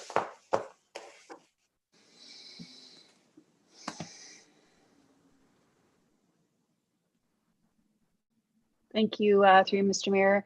I was just trying to look for my note, and I believe there was some sort of reference to doing a sport tourism workshop of sorts, and I'm just trying to find where that is. And I was hoping maybe Ms. McDougall, you could expand on what that would mean and what that would look like. Ms. McDougall. Thank you very much. Yes, it is in referenced in the report.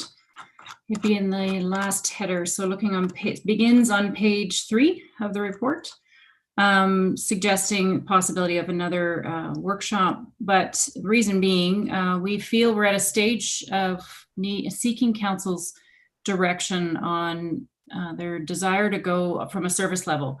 Is it a sport tourism direction in support of what has been stated in the Economic Development Action Plan and the Sport Plan, both support and encourage sport tourism? Or is it staying more of a community service level, therefore a smaller pool and not necessarily needing the 50-meter event pool? We feel we're at a stage where we need council's direction. We have obviously the sport tourism desire. We know that there is the economic spinoff in the community to go that route. We know there is a significant support from our user groups to go that route, as well as some of our other additional support letters that have come in from around the region in supporting that initiative. However, it comes at a significant cost. So it clearly is a required direction of council. What we want to do is in the early new year, seeing we're heading close to Christmas time and the break at December, is look at the early new year to bring council back into a workshop format and having a breakdown and discussion regarding the pros and cons of the sport as a tourism initiative and an opportunity, what it would bring and what it would really mean for Aurora. The report that our study consultants completed and provided to council back in July gives a high-level summary of what that would look like and the anticipated revenues that would bring to the community as a spin-off for having events like of the nature they're speaking of to come to Aurora. But there's also, as I mentioned, a huge capital cost to that. So it's a matter of understanding what we're prepared as a community to step forward in. We want to make sure that council has the opportunity to fully understand that breadth of impact of their decision, from dollars and cents, positive return on investment to what you're bringing to the community, as well as the opportunities for the community residents to be able to participate and what that spend will do and provide for the community and the local community. If council chooses not to go that path, we then know we're on a path instead to focus our efforts on the 25-meter community service level pool. So it's just trying to get a better understanding and be able to provide council with a little more information to help guide you in a decision. Councillor? Thank you. And so with tonight, as a receive for information, then would staff need direction to do some sort of a workshop or some sort of get together in the new year, or is this something that's already being planned? Without an alternative recommendation coming from council, we would just proceed with the next step in this process and host that sport tourism workshop in the new year. Councillor? Great, thank you so much. Thank you. Councillor Gardner? Thank you. I would like to comment on the survey. It holds quite a lot of space in this report. And I think there were just over 100 people that responded. And we have no way of knowing where they live. They may be people who are not our residents, who would like to have this kind of a pool close by, but it's the Aurora taxpayers that are paying for it. So to say on a survey that had, I think it was 107 people, Ms. McDougall, I can't seem to catch it. Ms. McDougall? Thank you. On page 2 of the report, right at the top where it summarizes some of the outputs of the survey, there were 109 respondents. Thank you. First Thank bullet does point out that there were, of those, 88 were Aurora residents. So although we understand it is 100, just over 100 respondents, some of which are part of a larger group, whether it be part of a club representing a larger group. But in saying that, we do know, looking at our statistics of participation in our pool currently, there is approximately 87% of our participants that are Aurora residents. So in one sense, this is a reflective but yet small comparison, but it does give you a glimpse of what some of our interested residents are interested in pursuing. Councillor? Thank you.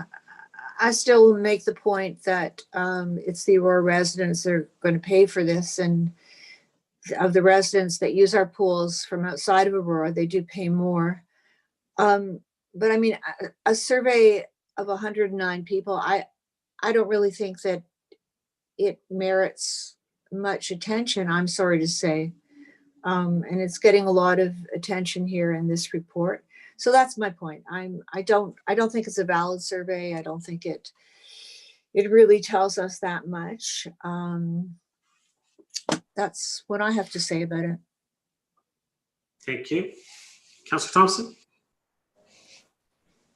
Thank you. I agree with Councillor Gardner. I mean, it's always good to get that feedback and to, share that with council. But in all honesty, 109 respondents, of which only 88% are Aurora residents. So that's 95 Aurora residents out of 60,000 residents, 36,000 eligible to vote, 14,000 that voted in the last election.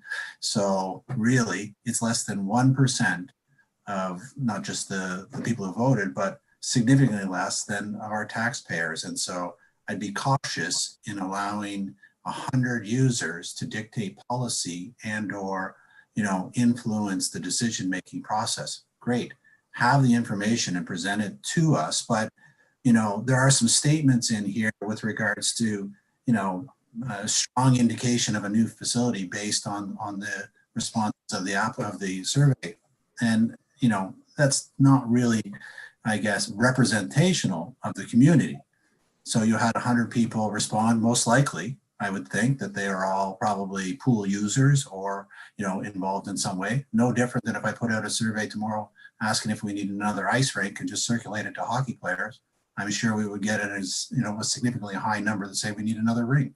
And so I think it's great to have the feedback, but I would have personally liked to have just seen it as just for your consideration. Here is some information, and sort of leave it at that. The report does put an awful lot of weight on our surveys, and I know we struggle with getting engagement from the community, but as we've seen time after time, I think with our budget survey, we only had 89 people respond. We need to figure out better ways to get the community involved in these processes. I know it's difficult these days of COVID. For many years, I've talked about, let's put in a kiosk in our facilities and get the people that are actually there to engage in these things while they're waiting for it. I'm still waiting to see us, implement those kiosks. But, my understanding though was that the next decision point was really at the capital budget discussions, that we were going to get this report, and then before anything further was going to happen, we were going to have a conversation at capital budget about whether or not there's appetite to move forward with $50 million. So through you, Mr. Mayor, to Ms. McDougall, now we're talking about setting up a meeting in the new year. What about the discussion at the capital budget, and how does that impact any future discussions? Ms. McDougall? Certainly the point's valid. When we went through the process, obviously our intention is to come back to budget. Unfortunately, the timing as it is, we feel we're at a stage now at a bit of an impasse without that discussion about sport tourism. And so although we've rounded the calendar year, it does put us in a position to miss this capital budget cycle. However, it's a big decision, and we just didn't want to present a budget and have simply the decision based on budget. We felt that there was a discussion required around sport tourism and the desire of council within sport tourism. But in saying that, if this council here today feels strongly that this is not a project they want to pursue because of capital, we can, I have our director of our treasurer online to maybe comment regarding the timing of bringing something forward to you, this council or this budget, whether or not that's an option, at least have it tabled for you. But ultimately a decision around council's desire of sport tourism or not is a service level we wanted to discuss further. Thank you, Mr. Dula. I appreciate that explanation. I guess my concern is that, you know, it's taken almost 2 years to get to this part right now. And there's still, in my estimation, a lot more work or to do if we're going to move forward with it. And it's a big if. And so I guess, you know, I look at the remainder of the term and, you know, how we're going to get there. And I'm concerned that this will be the library square of this term. And that, you know, we'll have more meetings and more discussions. And next thing you know, it's 2022 and then it's too late and then it's a holdover. And so then it's the next term.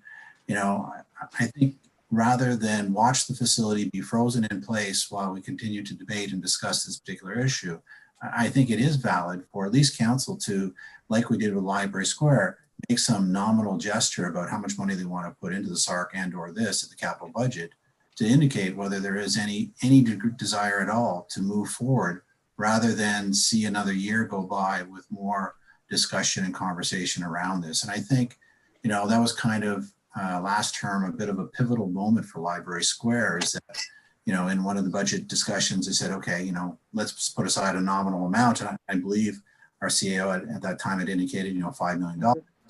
And that was a show that council was willing to invest and move forward. You know, somehow, I guess out of that capital discussion, I would like to see some indication that this is truly a path council wants to proceed and, you know, is going to allocate either funds or, you know, some sort of sign that, you know, this is worthwhile to continue pursuing. If not, then there may be other things that we want to do with the SARC or whatever. I just don't want to see it, you know, be frozen in time and then, you know, 2 years later, we're still no further ahead in addressing some of the other things that we could have done with the SARC. And that's really why, you know, I was hoping that we could have some sort of, I guess, decision at the capital process. Is that a question, Councilor? No, it's not really. It's just a comment. Thank you. Any other comments or questions? Councilor Gardner, second time.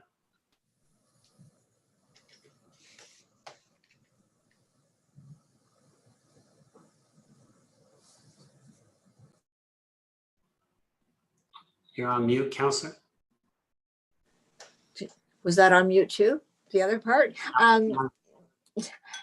You know, how much money do we have in our 10-year capital plan put towards a pool?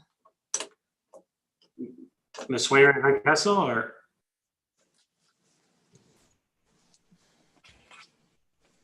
Through you, Mr. Mayor. So we have a project in the capital budget, which is for a new recreation facility. And that's part of the discussion that Ms. McDougall wants to have about our intentions towards sport tourism.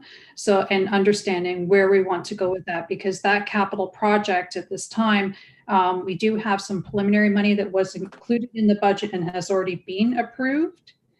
For a new recreation facility of 2.4 million, and any further approvals will be happening in future years where we'd actually be looking at investing in land or construction in a new facility. Councilor? Thank you, Mr. Mayor. I remember at the last election doing door to door, and at that point there was $12 million that was figured in in the 10-year capital plan for a pool. So this is pretty different. And I think absolutely we have to have the discussion at budget. Thank you, Councillor. Any other comments or questions? Seeing none, call the vote. All those in favor? Opposed? Are we voting for receipt? Just to receive for information. Thank you. You're in favor, Councillor Gardner? Okay, thank you. That carries. 8.5, Library Square Governance Review. 1, that report number CMS 20-026 be received for information. Would someone like to move the recommendation? Councillor Humphreys, second. Councillor Kim. Comments or questions on this report to receive for information? Councillor Gardner.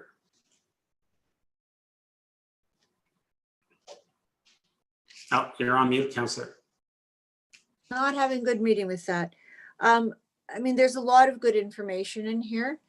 One of the things I just wanted to ensure, I guess it would be through Ms. McDougall, I just want to make sure that none of the planned activities or possible thoughts for the future are going to compete with any local business. Ms. McDougall? Thank you very much, Mr. Mayor. With regards to the programming to date and even to what has been proposed amongst the group, the initiatives are elements that we already are offering, and some of which might just evolve or expand on what is already being offered. When we say compete, we've had a discussion regarding this before. For an example, we, the town, offer entry-level dance programs, just as a comparison. Often known or seen as an opportunity for the community to just test something out, to try their children at something without a bigger commitment, just see if they even like it. Often what happens is through that entry-level opportunity that stirs up a greater interest and they move on. We don't offer the expanded or enhanced programming as it relates to dance. So if they're wishing to move on, they would then pursue a business or an opportunity within the dance studio. That's just an example. So when we say compete, I in fact see some of these initiatives being more of a stirring up of interest to move them on into might be more professional and more experienced opportunities. So we're very cautious about that, and that's always in the back of our mind to be sensitive to not compete with local businesses. Thank you. Appreciate it. Thank you. I appreciate that. That's all. Thank you. Any other comments or questions? Seeing none, I'll call the vote. All those in favor? Opposed? That carries. 8.6, Cultural Master Plan Status Report. 1, that report number CMS 20-027 be received. And 2, that council approve the expansion of the Cultural Master Plan Collaborative Leadership Team by up to 3 additional members. Someone like to move the recommendation? Councillor Humphrey, seconded by Councillor Gilliland. Any comments or questions on this item? Seeing none. Oh, Councillor Gardner at the bell. Thank you. Thank you, Mr. Mayor. With respect to the extra members, it says something in the report like, to expand the cultural input. From what I can understand, we have a lot of cultural input already with respect to this. So what is staff thinking about? What extra input or from what sectors is staff expecting? Oh, all right. Good evening, everybody. Through you, Mr. Mayor, to Councillor Gardner.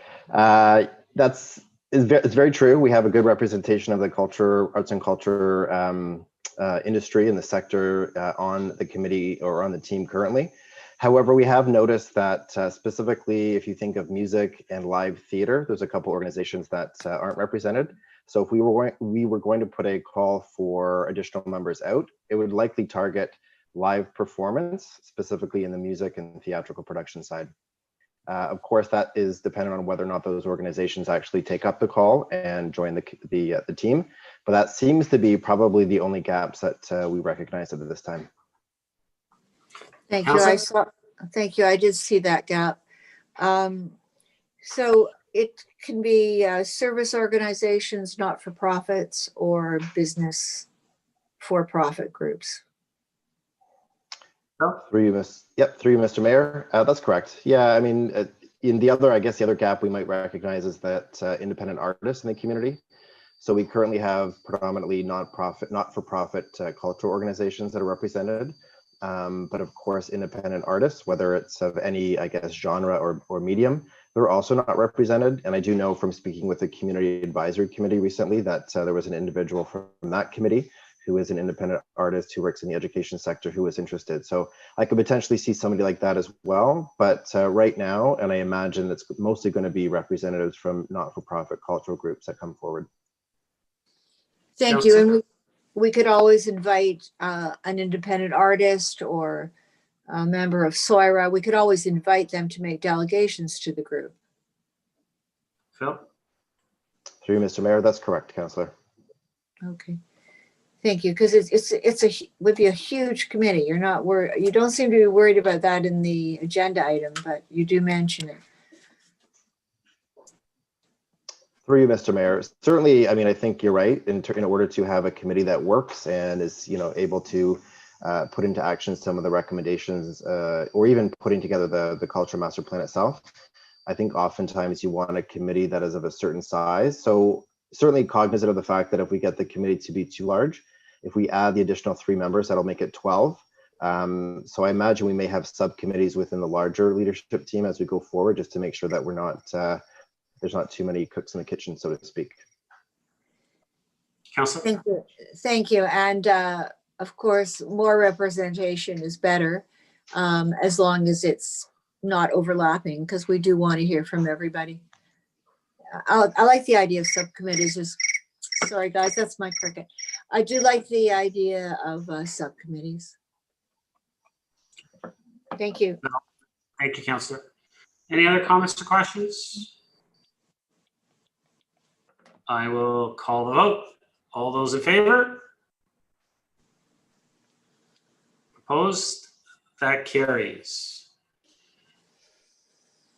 8.7, update on legislative changes to Planning Act development charges and growth plan for the Greater Golden Horseshoe. Resolution that report number PDS 20-061 be received for information. Would someone like to move this recommendation? Councillor Thompson, second by Councillor Kim. Comments or questions on this report for information?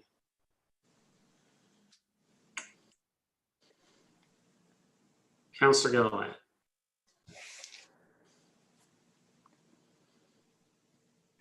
Thank you, Mr. Mayor, to Mr. Waters. Just a question on your conclusion about the provincial growth plan and how it's changing to more of a marketplace approach. And I was wondering if we've already identified what that would look like. Mr. Waters? Through you, Mr. Chairman, the region is responsible for determining that through their forecasting for population growth. So they are working on a model that will determine, the uptake in market. I think, the purpose of that is really to sort of deliver more ground floor housing at the end of the day, which is what the market is demanding. Councillor? Thank you. And will we get a report on that at all? So we, obviously, as we get new development and new plans coming, I mean, we're always looking for space to grow, and we are running out of space to build. And, I do see that, you know, in the major transit areas, we'll be building more up versus down. But yet you're saying more ground level. So I'm just trying to understand as far as what the demand is. Are we going to see some sort of marketplace, a market-based approach that's specific to what our town needs and what our demands are? Mr. Waters? Through you, Mr. Chair. For Aurora, we have very limited greenfield available. So our growth is going to be in intensification. So we're going to have to grow up.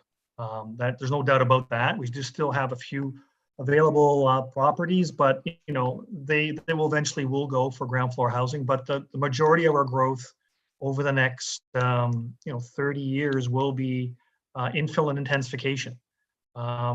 What the market approach is focused upon, in my opinion, is more greenfield development out in the White Belt area of East Gwillimbury and some parts of Markham, for instance, and Georgina.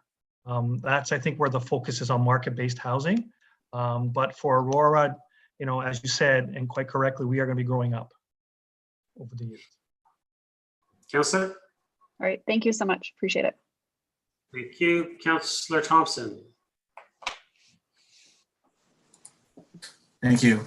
Through you to Mr. Waters. Mr. Waters, I apologize. I wanted to email this to you earlier today, but didn't get a chance. But page 5 of 8 of tonight's report, the second paragraph, it doesn't seem to read properly, and I just wanted to ask you to clarify it for me. It says municipalities have 2 years from September 18th, 2020, when the regulations proclaimed, until September 18th, 2020 to transition away. I'm assuming that should have been 2022. Mr. Waters? Through Mr. Chair, good pickup. Yes, I saw that this afternoon. Yes, quite correct. It's 2 years. So it's 2022. But it's more the last line that I wasn't just sure. So it says Section 37 benefits will no longer be available to municipalities after September 2020. So is that the correct date, or is it 2022? 2022. It's for you, Mr. Chair. It's 2022. Okay, thank you very much. It's a typo. It's a typo. Perfect. That's fine. I just wanted to be clear in my understanding. Thank you, Councillor. Councillor Gardner? Thank you, Mr. Mayor. I get through you to Mr. Waters. So Mr. Waters, what does that look like with Section 37? We do that. We have the 2 years, anything that comes before us in the next couple of years, we can use Section 37. Mr. Waters? Through you, Mr. Chair, that is correct. We have a couple of years to add the so-called Section 37 benefit to our community benefit charge. If we fail to do that, then we no longer can use Section 37 for a public benefit. What's important to remember is currently when we apply a Section 37 benefit, we can take 25 to 30% of the uplift from increase in density. The new legislation caps that at 4%. I'm sorry, could you say that again? Mr. Waters? Through you, Mr. Chair. Currently, in accordance with Council's guidelines on Section 37, we can capture about 25 to 35% of the uplift for from an increase in density. Section 37, sorry, the CBC, and if you import a Section 37 into it, you'll be limited to 4% of the uplift. Wow. Okay, thank you. With respect to, we're no longer going to be covered by general government, and municipal parking is no longer going to be covered in the DCs, but then we are going to get 100% in other areas. Do you, can you remind me, or perhaps Ms. Wainwright Van Kessel, how much we're going to lose, but how much that's going to be in the scheme of things with respect to what we're going to gain? Ms. Wainwright Van Kessel?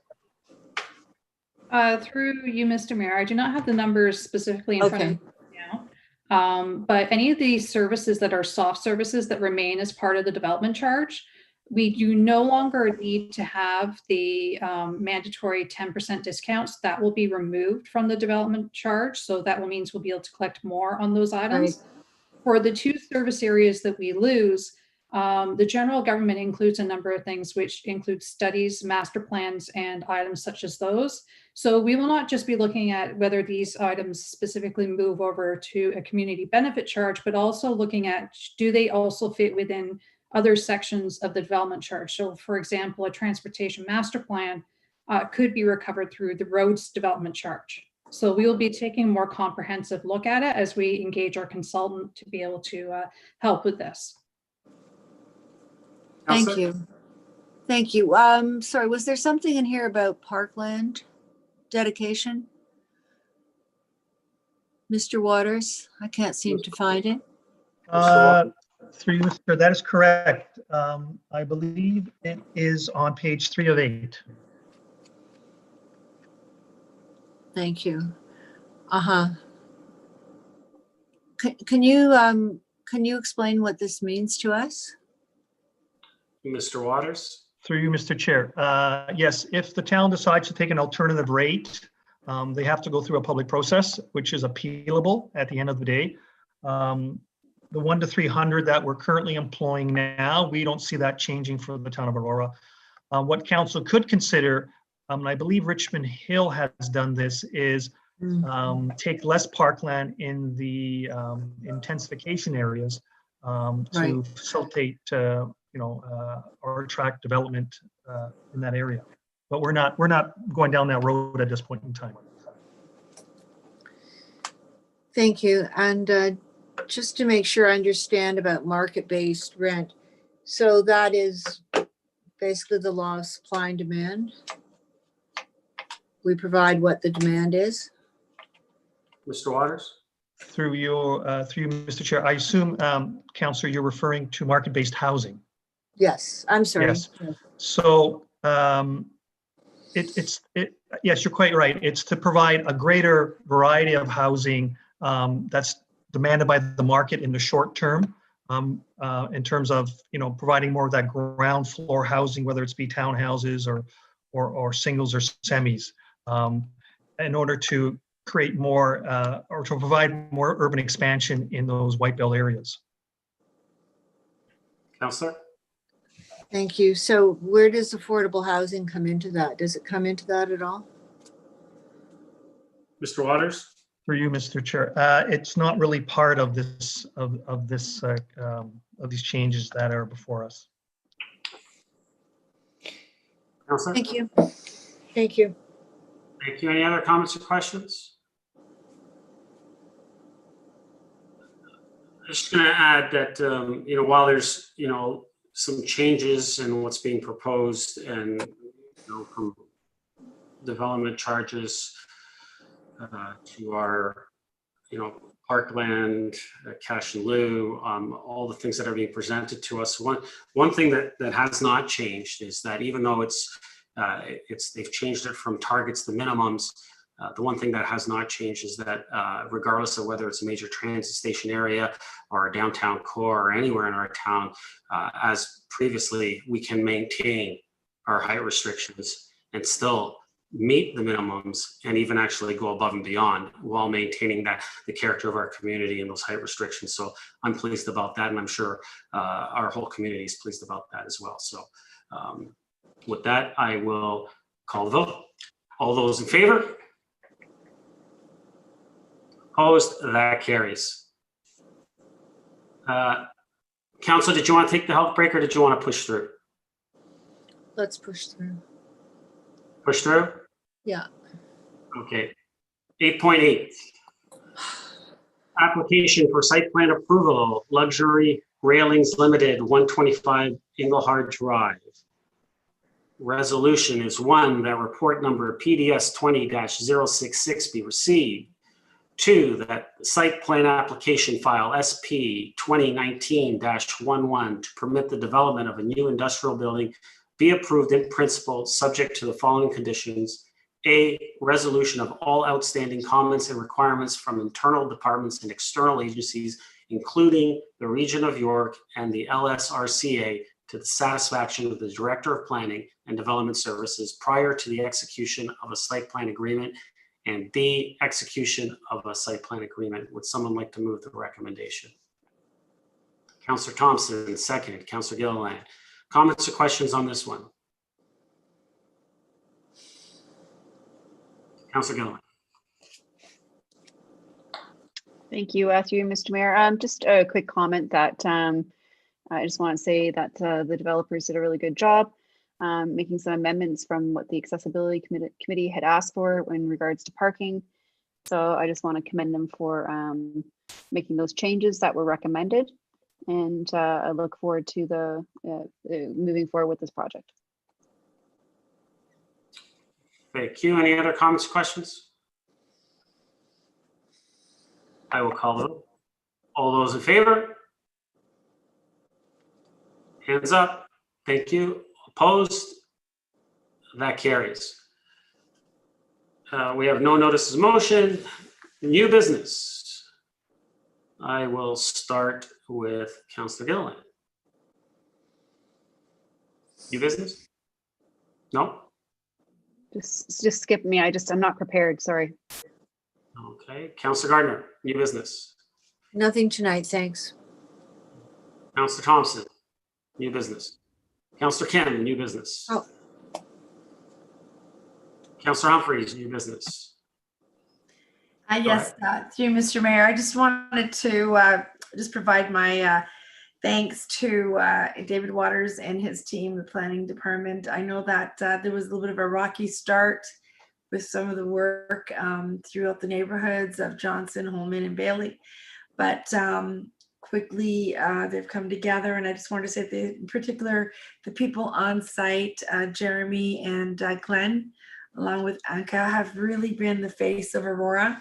And the residents, although they were having some concerns about certain things, couldn't say enough good things about them on site, and getting back to them, addressing their concerns, and really being accountable, and really makes a really big difference. I've worked pretty closely with many of the residents there, and I've heard a consistent message each and every time. So I just wanted to thank David and his team very much, and Mr. Waters, I'm sorry, and looking forward to perhaps, as we talked about before, more of a formal standard template for communicating proactively in the future, but really a very good difference. So thank you very much for that. And also my thanks to Mr. Downey quickly responding to a resident on Center Street that was concerned about signage that was being blocked. Within the first 2 hours, it was done. So again, thank you guys, to the staff. I know it's not easy to do our jobs remotely, but your response and helping out when things go not as well as we want, our recovery and response is all the difference. So thank you very much. Thank you, Councillor Humphreys. Councillor Gardner, you had new business? Well, I don't know if it's really new business, but I would like to thank Shelley Ware and her team. I hear that the haunted greenhouse turned out really well. Yep, over 1,200, I think, residents over the week. That's fantastic. And the other thing I wanted to speak about, we did have some issues with the sidewalks in the last week. I wanted to know, are we expecting residents to clear their own sidewalks in front of their homes? If it's before November the 8th, I think it is. Like, what is our expectation, or should the residents expect from us? And how do we communicate that to them? Mr. Downey?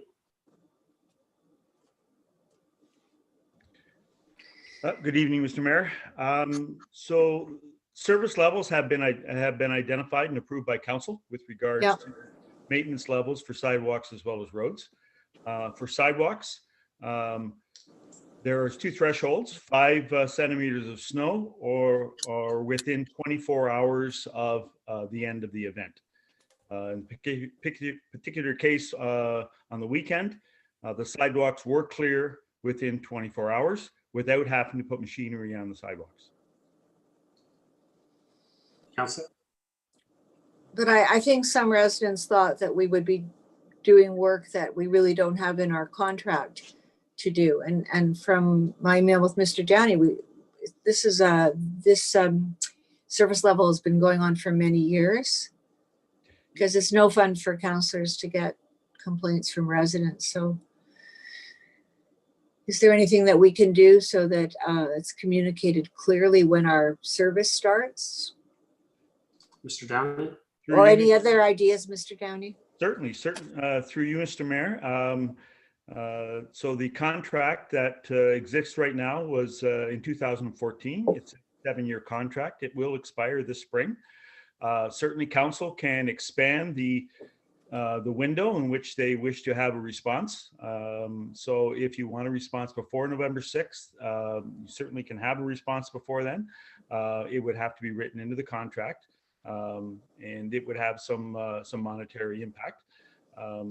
We're not in a position with our machinery to do it ourselves. So we are totally dependent on the contractor and the terms of the contract. As I said, we took a look at the situation, looked at the service levels, and decided that we're going to have safe sidewalks within that 24-hour window. One of the concerns with putting any machinery on the sidewalks, especially at this time of year when we haven't got frozen ground, is all the sod damage that we do. And so you're kind of between a rock and a hard place. We go out and maintain the sidewalks and rip up the sod, then the phone calls come in about all the sod that was ripped up from the machinery. So we made a decision not to move forward with maintaining the sidewalks, and felt that with the temperature, we're tracking it, that the sidewalks were going to be melted and cleared within that 24-hour window. Councillor? Thank you, Mr. Downey. That's all. Thank you. Councillor Gilliland, did you have new business? Well, I was going to mention the same thing Councillor Gertner had mentioned, but she had already looked that up, and I had already got the answer from Mr. Downey on that, so that's okay. But I did have this other notification that was announced today by the province that we're moving to a different kind of scale or metric for our opening and closing, called lockdown, control, restrict, protect, prevent. And we've been moved into a restrict, which I thought was really great to hear that it was going to be kind of in a tiered process. So what that means, it allows our gyms and rest indoor dining to be open at this time. So that's really good news that things have been measured based on some data. And I know Mayor Maracas, you were in support of the gyms as well. So I think this is a good move by the province. So it's exciting news. That's pretty much all I was going to say. It is. I have a couple first. I did want to thank Councillor Humphreys for bringing to the attention to bring back together the Aurora Cares task force to look at. Obviously, there's been some conversations about Christmas dinner being provided for families that are in need at that time, and so that some of the normal dinners that are available during a regular year might not be available, and so Councillor Humphreys has asked to put back the group to start the conversations about how we can provide those dinners for needy families in our community. So I wanted to thank Councillor Humphreys for doing that. I think we're meeting, I think this week, is it? Yes, on Friday. Look for that, and I know Councillor Gardner as well as part of that as well. So thanks, Councillor Humphreys, for that. And as was mentioned, yes, we are reopening. Our businesses are reopening as of Saturday, 12:01 a.m. If anyone has been following what's been happening, the region had a special council meeting on Monday. A motion was moved to advocate to the province of the reopening of our businesses ASAP with more recommendations in place. I've always believed, and I think it's majority have believed, that it needs to be a more targeted approach instead of a blanket shutdown.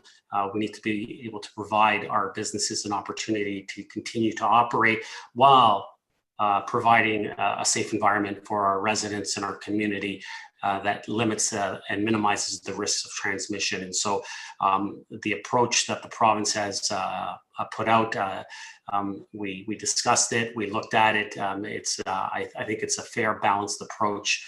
I actually spoke to the Premier about an hour after it was unveiled, and I thanked him for taking that approach and providing the opportunity for our businesses to continue to stay open while providing that safe environment for our community. So it's great news for those businesses, but at the same time, I do want to put out the message to all our residents. Really, we all need to do our part now. Our businesses are going to be reopened. We need to follow the guidelines. We need to wash our hands, maintain physical distancing where we can. And if you can't, and if you're in an enclosed space, wear your mask. The idea is that if we follow these guidelines, we can start to move the meter and the caseloads, and we can start to drop down into the less restrictive levels, which will allow our economy to start to open up even more. And so we need to do our part. And so I'm asking all our residents to follow those guidelines and do our best. And I know we've done a lot of work and we've done a great job here in the town of Aurora. And I expect nothing less than our community to step up to the plate and continue to do a great job in following the guidelines and making sure that we maintain a safe environment for everyone. So as was mentioned, it's great news, reopening Saturday. That's all for new business. So public service announcements. Go around once again. Councillor Gilliland, public service announcements. I don't have any today. Thank you. Councillor Gardner, public service announcements. I don't have any today. Thank you. Councillor Kim, public service, PSA? No. Councillor Thompson, PSA? No. Councillor Humphries, PSA? Hi, thank you. Through Mr. Mayor, just really quickly, the farmers market on Saturday was just amazing. It was a wrap-up day. There was a great sort of a last-minute parade for costumes for children. It was just really a wonderful day. I want to thank the farmers market for having a great season. I heard rumors about a Christmas market in the park in December. We'll see. Haven't heard. This is just some hearsay. Hopefully that does happen.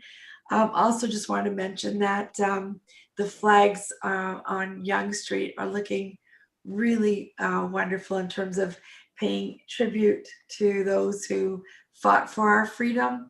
I just think they're just beautifully displayed and so proud of them. I know that we're not the only municipality that has them, but they really are something special. So thank you very much. That's all. Great, Councillor Humphries. And I just I wanted to add, and I should have added this when I was speaking about the reopenings. A bunch of our local businesses, gyms, restaurants, all got together and they did an incredible job advocating on behalf of our local businesses. And I wanted to make special mention of Marina from 9 Round, who kind of led the charge, and also Pete from the Aurora Athletic Club. They did a tremendous job gathering and getting everyone together. I mean, it speaks volumes. We learned this through the OMB reform process, is that when you start at grassroots and you bring everyone together, and for a common goal, you can achieve a lot when you're all working together. And so it was a great job by them putting a lot of effort in bringing everyone together to advocate on behalf and getting the province to hear them. And so I just wanted to make special mention of the work that they did in that advocating to the province. So, and I think that's it for PSAs. With that, I will ask for a motion to adjourn. Moved by Councillor Thompson, seconded by Councillor Kim. All those in favor? Opposed? That carries. We are adjourned. Thank you, everyone. Stay safe, and we will see you in a week's time. Actually,